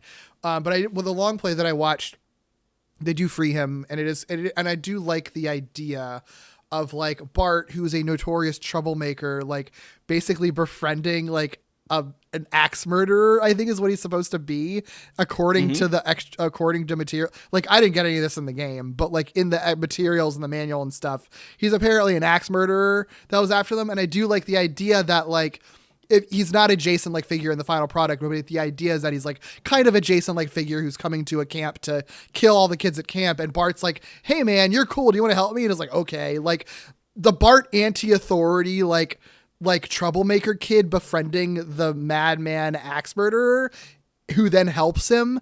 That's such a fucking clever idea. And I really, really love that. I wish it was like clearer in the game and in a better game, but like, I like that idea a lot. I like the idea. The thing I wish was clearer in the game was how that actually worked, because I didn't know that it was someone you could, I mean, I assumed it was someone you could free, but I didn't realize you had to go like up and around to free him. Why and like, would you?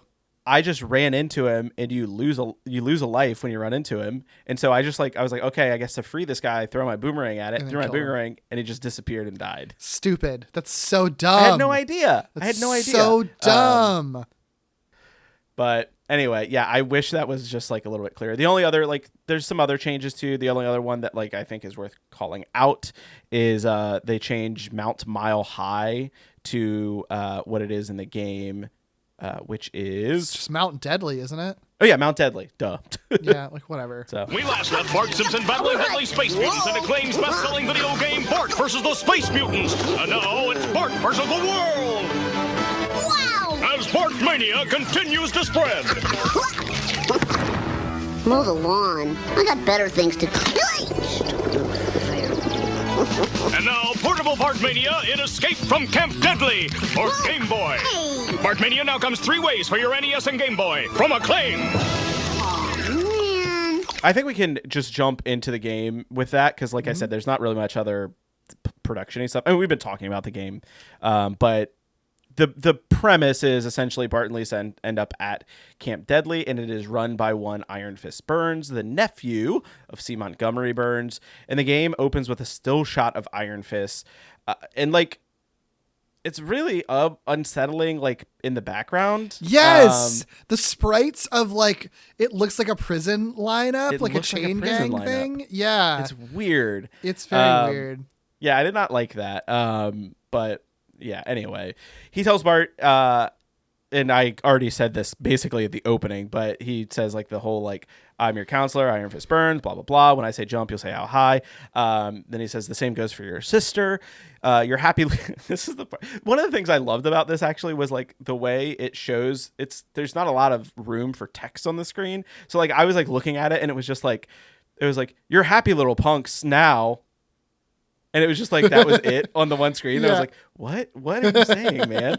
But he says, you're happy little punks now, but I'll change that before you leave, or you won't leave here at all. Push start. Yeah. It's really, it's also funny. Like we talked about a lot, like Burns being the final boss in the arcade game. And it is very funny. Like the sort of, they just, even by this point, this is probably being this comes out during the beginning of season 3. So it's probably being made, during season 2, maybe towards the end of season 2.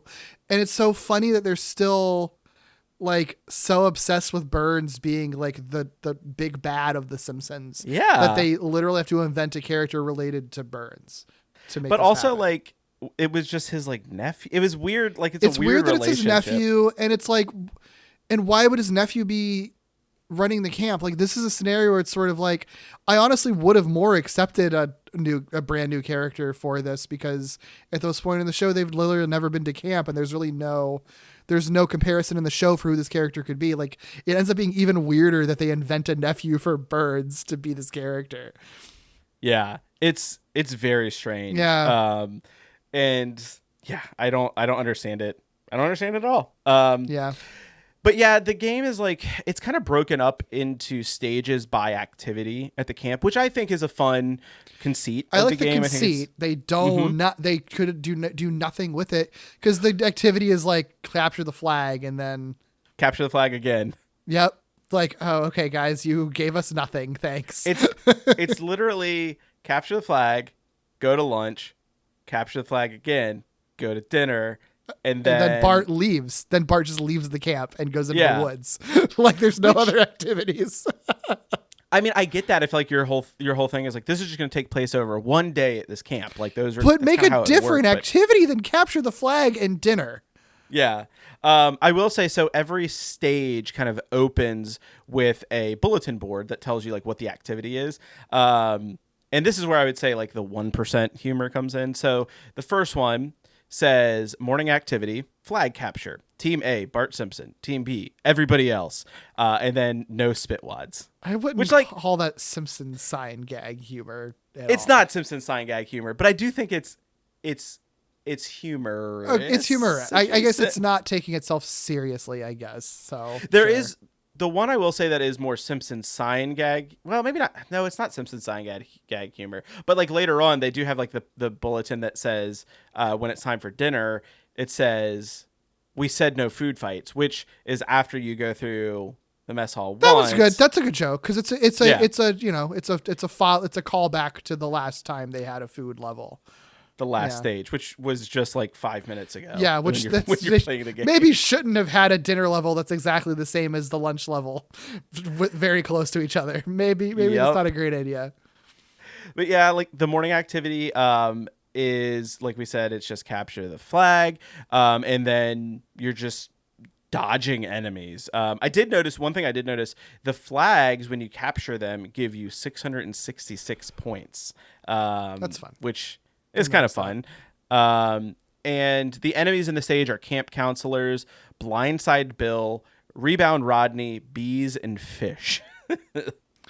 Yeah, which makes sense, I guess, for a camp. So, yeah.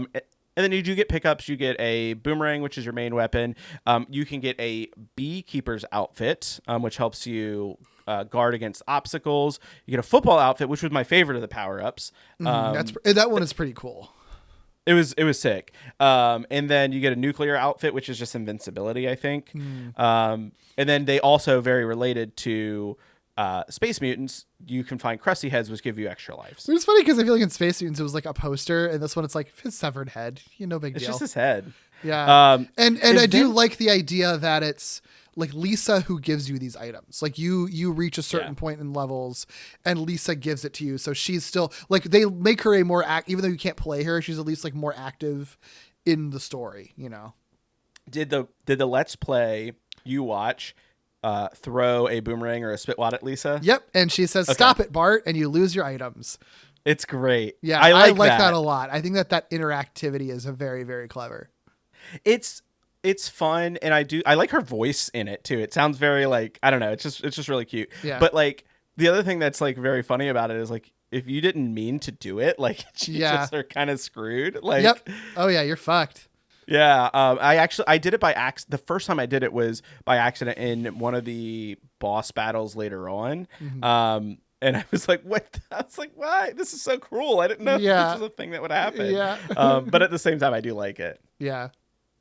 We already mentioned this already, but then the next stage is the lunch break. It's in the mess hall. The menu, the different menu items that you grab, you talked about this, are tofu burgers, broccoli, and then crab apples. All are things that I would try if I haven't already. I guess.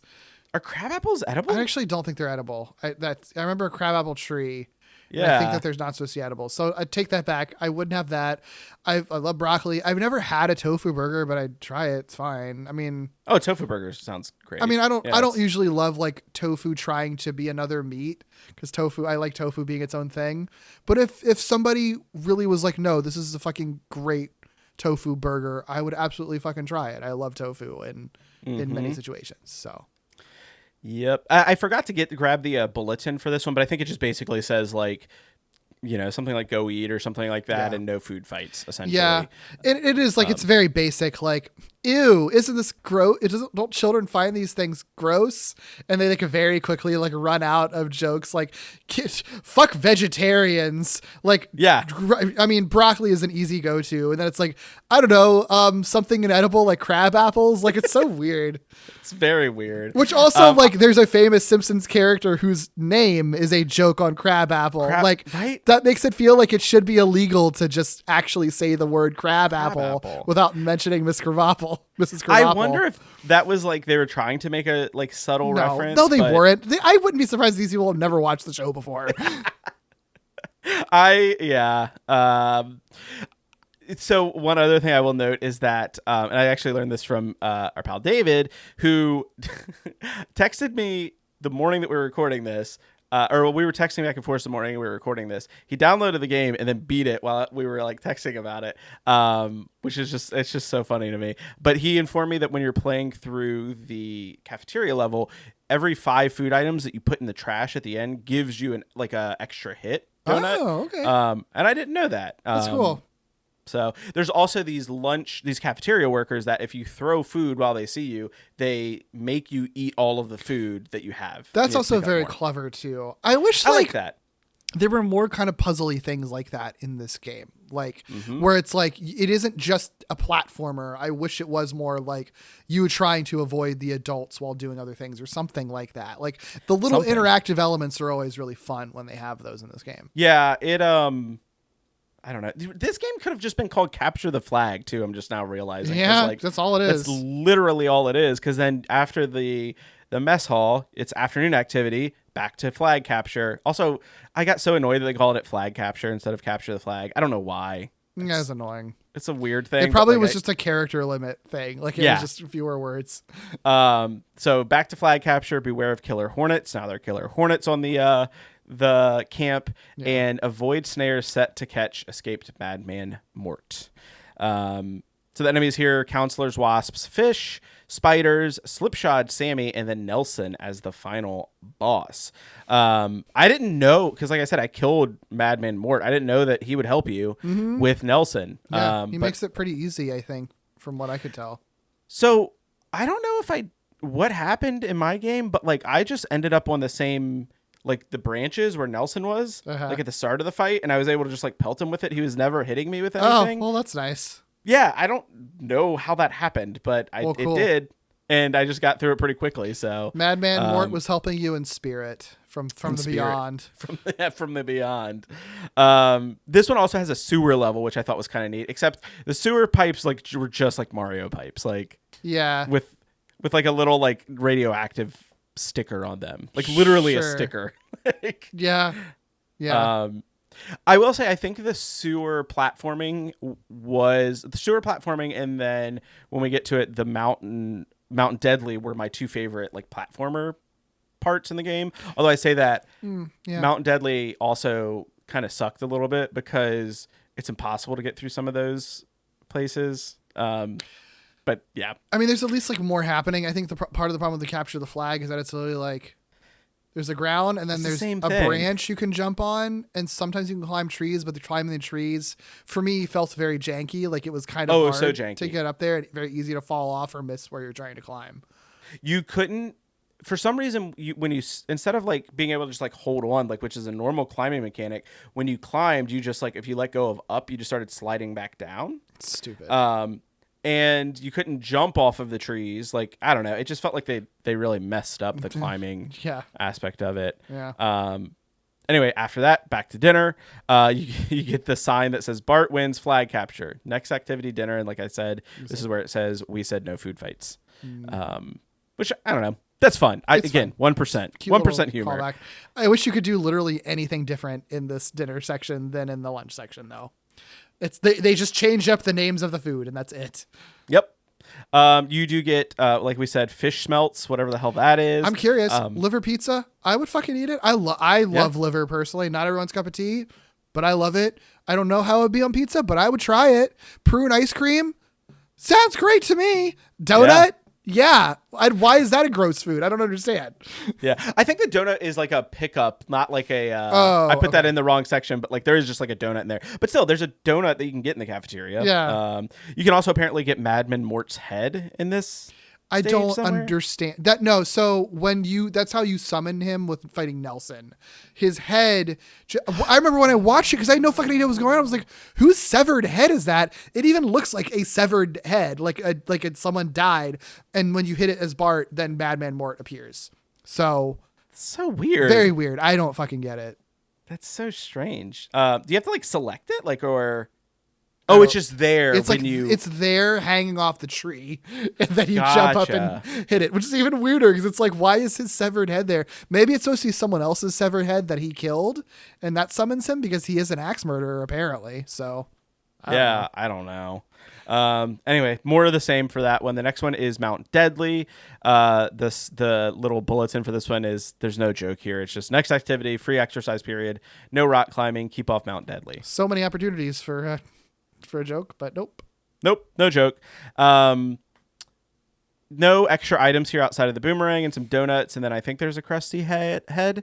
And then the enemies here are just like eagles, bats, and then counselors who are throwing fucking boulders at you. And then a skull can kill you. Yeah, makes no sense. I actually put side-by-side screenshots of what happened to me. You walk into this cave and there's a skull on the ground, and of course my brain thinking, it's a pickup. This is the first time I've seen it. You walk into it and Bart instantly dies. And I'm just like, what? Like literally what happened? Because there's points in the games where skulls will fall off of the ceiling. That makes sense to kill you, but like what did the skull do? Was it disease? I don't know. And Bart's being like, ay caramba, like you just touched the skull. We haven't talked about this, but Bart's death animation is very fun. Like he's just like lying on the ground, like with like the little swirly things above him. And no matter where you die, that happen. So you can just be like in the middle of the air, like, and he just is like, "I caramba," and like just like falls instantly. And when you kill enemies, like they're just counselors that you throw a boomerang at, they like break into pieces and fly off the screen. It's so weird. It's so janky. It's so janky. It doesn't make any sense to me. Like I said, I like the platforming in this stage. I didn't like having to climb the mountain and then the boulders coming at you. It was impossible to dodge it. Like I don't know how I was supposed to dodge some of those. Yeah. Or at least dodge and then progress. Like it was just so annoying. Yeah. And then finally we have escape to the power station as kind of the final level. The last sign that you get is warning, now leaving camp property, turn back, power station access only, do not disturb the bears. No joke again. Yeah. Do not disturb the bears is kind of fun, but I guess so. Like, yeah. It's not funny, but yeah. And then it's a bear, and you know, I do like the bear just like walks on like a person, like on two legs. Yeah. They're fun. Yeah, that's kind of fun. I also like didn't know how the bears function, and there's one that's like sleeping at one point, and then I think you can like wake it up by accident, and I didn't realize. I don't know. It was so weird. Yeah. But yeah, enemies in this one were station workers, bears, wasps, fish, spiders, and then Iron Fist burns at the end. I will say the station workers look like cops to me. I thought that they were cops the entire time. I was so confused because I was like, how did this game about camp go from like camp counselors to like walking skeletons and then cops? Like, where the fuck did this go? And to be fair, power plant employees, station workers, whatever they are, like, that's not that much less weird. Like, it's so weird that this camp game went in that direction. Yeah, I legitimately just thought the whole time I was just killing cops. So, A-cab Bart Simpson, I guess. I mean, he would. Right? He would. Anyway, I don't know. You make your way through this level, and then at the end, I mean, like, truly, like, there's not anything to talk about in the level itself. Like, there's an interesting. Actually, I will say I did like the sewer section in this level was my favorite outside of the one where you have to fight Iron Fist Burns. I just thought that fight was boring. Yeah. But like truly there's not really much else that happens. Like the platforming is pretty much the same. They changed it up a little bit. You can like jump off of like tree stumps and stuff. I think it's a little better in this level as opposed to in some of the other levels that are just like at the camp. But like literally you go through the level, you get through the Iron Fist Burns fight where you have to like turn the lights out in the sewers. It's so strange that's where this goes. And Lisa is like chained up. Yeah, Lisa's been kidnapped at some like between scenes apparently. Like this game does have like little cutscenes occasionally. Like there's a bit like before they escape where like it's Bart and Lisa talking. It's sort of like, I think we've been duped, Lisa. And I'm like, well, you did go to a camp called Camp Deadly. Like, what did you expect? But Iron Fist Burns is listening to them, and then that's how, you know, he learns to catch up with the power station. So, like, as little narrative as there is, they do, like, put a cutscene in, but what they don't put a cutscene in for is Iron Burns capturing Lisa, which is, like, a key plot point for the last game, where it's just like, oh, I guess Lisa's been captured now that I'm here, but it didn't really change anything, so... Like, it would have been so easy to have just, like... I don't know, showed like another, like Bart goes off to Mount Deadly and then you just see Iron Fist Burns come out of the like bushes and like grab Lisa or something. They could have done that very simple. And then Bart like finds out and he's like, oh, I got to go save her. Like, it's not hard to do that. Like, it's so weird. And the other thing that's weird is like how you defeat him. So one, you turn the lights off in the battle. Like that's all. He's like basically invincible in that fight, and you just have to like you have to break these lights with the boomerang, which was really annoying, by the way, because it's not really that directionally. Well, I guess it is pretty directionally responsive, but like it was just hard to do. And also the enemies walk so fucking fast that they're like right on top of you all the time. Including Iron Fist Burns. But like as soon as you turn the lights out, Lisa, I guess, gets away somehow. And then you escape and you shut the lights off to the whole camp. And then the next scene is a shot of the entire Simpsons family and the camp's been shut down because you shut the lights off. Yeah. Okay. I have so many things to say. I don't know. Like it's such an abrupt ending, which like Bart versus the Space Mutants was too. It had the same problem where it's like, oh, you just had to collect these rods. and then you put them in the power plant, and then the space mutants are like, okay, bye. In this one, it's just like you turn off the lights. Okay, camp closed. And it's like it's a camp. I feel like if anywhere could function without electricity, it would be a camp, especially a camp that specifically isn't treating the children well. Why is this the thing that gets it closed? It's not having electricity. And it's a closed camp permanently. They can just turn the fucking lights back on. Yeah, it's so stupid. It's bizarre. Yeah, like what a weird choice. So strange. Yeah. The one thing I will say is I do actually really like the shot of the Simpsons family at the end. Homer looks so silly. He looks so silly, but I love it. I love the treatment of Homer in that like shot, and Marge too. Honestly, like they just look so both goofy. look so weird. And Maggie just chilling with a chipmunk. It's so funny. Like, oh, it's a chipmunk. I thought it was a skunk. I mean, it could be a skunk. Actually, it could be either. But why is it? No, or a squirrel. Actually, it could be yeah. any of the above. Actually, I don't think it's a chipmunk because the tail wouldn't work. It's either a squirrel or a skunk. Either way, whatever. I guess a skunk is funnier if she's hanging out with a skunk. It doesn't matter. Yeah. It literally doesn't matter. It's just it is a very silly, funny, weird final shot of the Simpsons family. I do love it too. I think it looks really cool. But like, is it worth playing through the game? Because that's all you get at the end. Like that's it. Yeah. I mean, were there any other final thoughts that you had? That's the end of the game. So I know it's not much. It's so abrupt. I mean, not really. Like, I don't know. That's. I mean, I will be excited to get to a game that doesn't feel like it ends abruptly at this point, because it's just like, it's the hardest thing ever, and it's not particularly fun, and it's very repetitive, and then it just stops, and it's like, oh, it wasn't even funny. Like, there's nothing to it. There's really just nothing to it. It really doesn't have much of anything. No. Like, to offer by way of like I said, I was being generous in saying 1% humor. Like, the dialogue is just kind of like whatever. The little limited dialogue is. I don't know. Yeah, there's just not. I think the thing that like the platforming is better in this game than it was in Space Mutants versus Space Mutants. Absolutely. Yeah. Like miles better, but like it doesn't make it like a better game necessarily. I don't think. Because they also this platforming is better, but like nothing else really is. They just kind of strip it of anything interesting that Space Mutants had in it, and don't add anything. And it's just very, and again, it's just very repetitive and like, I don't know, it's not particularly fun. Like, I guess it probably is easier to play than Space Mutants was, but like, what's the point? Yeah.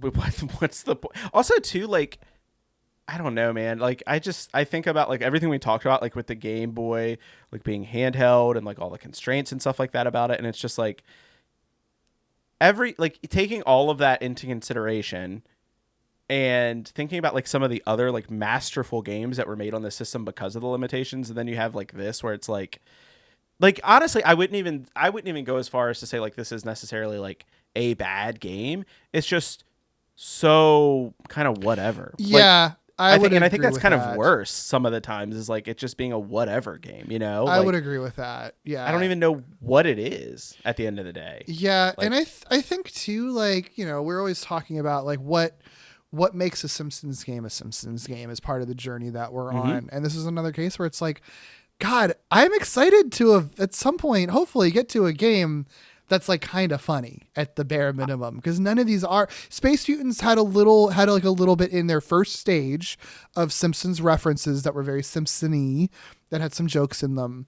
But for the most part, even the arcade game, which I love, it's not a particularly funny game, but obviously that was doing its own thing. These games have opportunities. Space Mutants and Camp Deadly had opportunities to have jokes in them. They had characters talking. Space Mutants tried to a little bit with the mutants themselves, but I wouldn't necessarily say it's like very Simpsons-y humor at all. This game like doesn't even fucking try. Like there's no attempt. Even though you literally have signs, there aren't really sign gags in it, And I'm like, well, what's the point of doing so? I know they're just doing tie-in games to capitalize on Bartmania and stuff, but it's like, well, but even still, even all that said, what's the point of doing a Simpsons game if you're not going to try to make it funny or irreverent or sardonic or a parody or something in some way? Yeah, it's literally just like, again, and I think we said a little bit of this for like the last game that we played, but it's like you could put any other characters there, and it's like this game way even more so than Bart versus the Space Humans. Absolutely. Like you put any other characters here, and it's like it still works. Like yeah, I don't know. Yeah, I think my ultimate conclusion is like not like the bottom of the barrel dregs in terms of gameplay, although the gameplay is not super fun. Yeah, it's very forgettable. Like, it's just so forgettable. Like it's nothing. Yeah. But anyway, that I think does it for this episode. I forgot how I was going to close this, so even though you forgot because it's such a forgettable game, just forgetting everything. Of course, if you want to keep playing along with us, next month we are covering Bart versus the World. I put word in, but it is world. Bart versus the Word. The Word of God. Right. It might be an affront to God. If our ideas are intriguing to you and you wish to subscribe to our newsletter, be sure to follow us on Instagram. We are at Simpsons Gaming Pod, and I promise to be posting a ton more on there in the coming weeks. You can email us questions, corrections, or just Simpsons quotes you really like as well at simpsonsgaming@gmail.com. This podcast is also a proud member of the Glitterjaw Podcast Collective. If you're looking for other queer media podcasts, you can check out the full roster of Glitterjaw shows at glitterjaw.com. Speaking of, Derek, where can folks find you online and listen to all of the other great stuff you're working on? Sure. I'm still most active on Twitter at Derek B. Gale. You can find me there or on other platforms under either that name or Dare Bear, Mr. Dare Bear. Not that hard to find. I have a few other podcasts I do with Glitterjaw. I have Walloping Websnappers, which is a Spider-Man podcast that I do with my co-host Doug, where we do deep dives in every Spider-Man cartoon ever made. I have Skreeonk, which I also do with Doug. That is a Godzilla movie marathon where we're going through Godzilla's filmography. I have Gimmicks, which is a podcast I do with David, where we look at the high concept, experimental, structure breaking, gimmicky episodes of TV. All those can be found wherever you get your podcasts. And I will just say that the latest episode of Gimmicks I think it'll still be the latest as when this comes out, on Sabrina, was fascinating to listen to. It's the most political podcast we've ever done. It's so good. From that show. It's so good. It's the most... I probably have done other political episodes of on other podcasts, but of that podcast, definitely by a long shot, the most political episode we've ever done. Never would have expected that for Sabrina the Teenage Witch. Sabrina the Teenage Witch. Especially an episode that like silly and funny and like stupid, but like it's such a good episode and all the context around it is so interesting. Like, please listen to that if you've ever been in any way interested in how America and the government has like dealt with drugs and like public health and propaganda, basically. All wrapped up in an episode about a teenage witch eating pancakes. Yep, you got it. As for me, I am at Awkward Comma on most social media platforms, mostly Twitter as well. You can also check out my other show, Distant Echoes, a Star Wars podcast, where my partner Cass and I watch each episode of every Star Wars TV series in whatever order we please. I can't talk anymore because we're 2 hours into talking about this terrible game. We're actually currently covering The Bad Batch, which is ending soon, so definitely check that out if you're interested in Star Wars TV. Our incredible theme music was recorded by the band whose name you'd love to touch, but you mustn't touch. That's right, it's Max Power. Seriously, can't thank those dudes enough.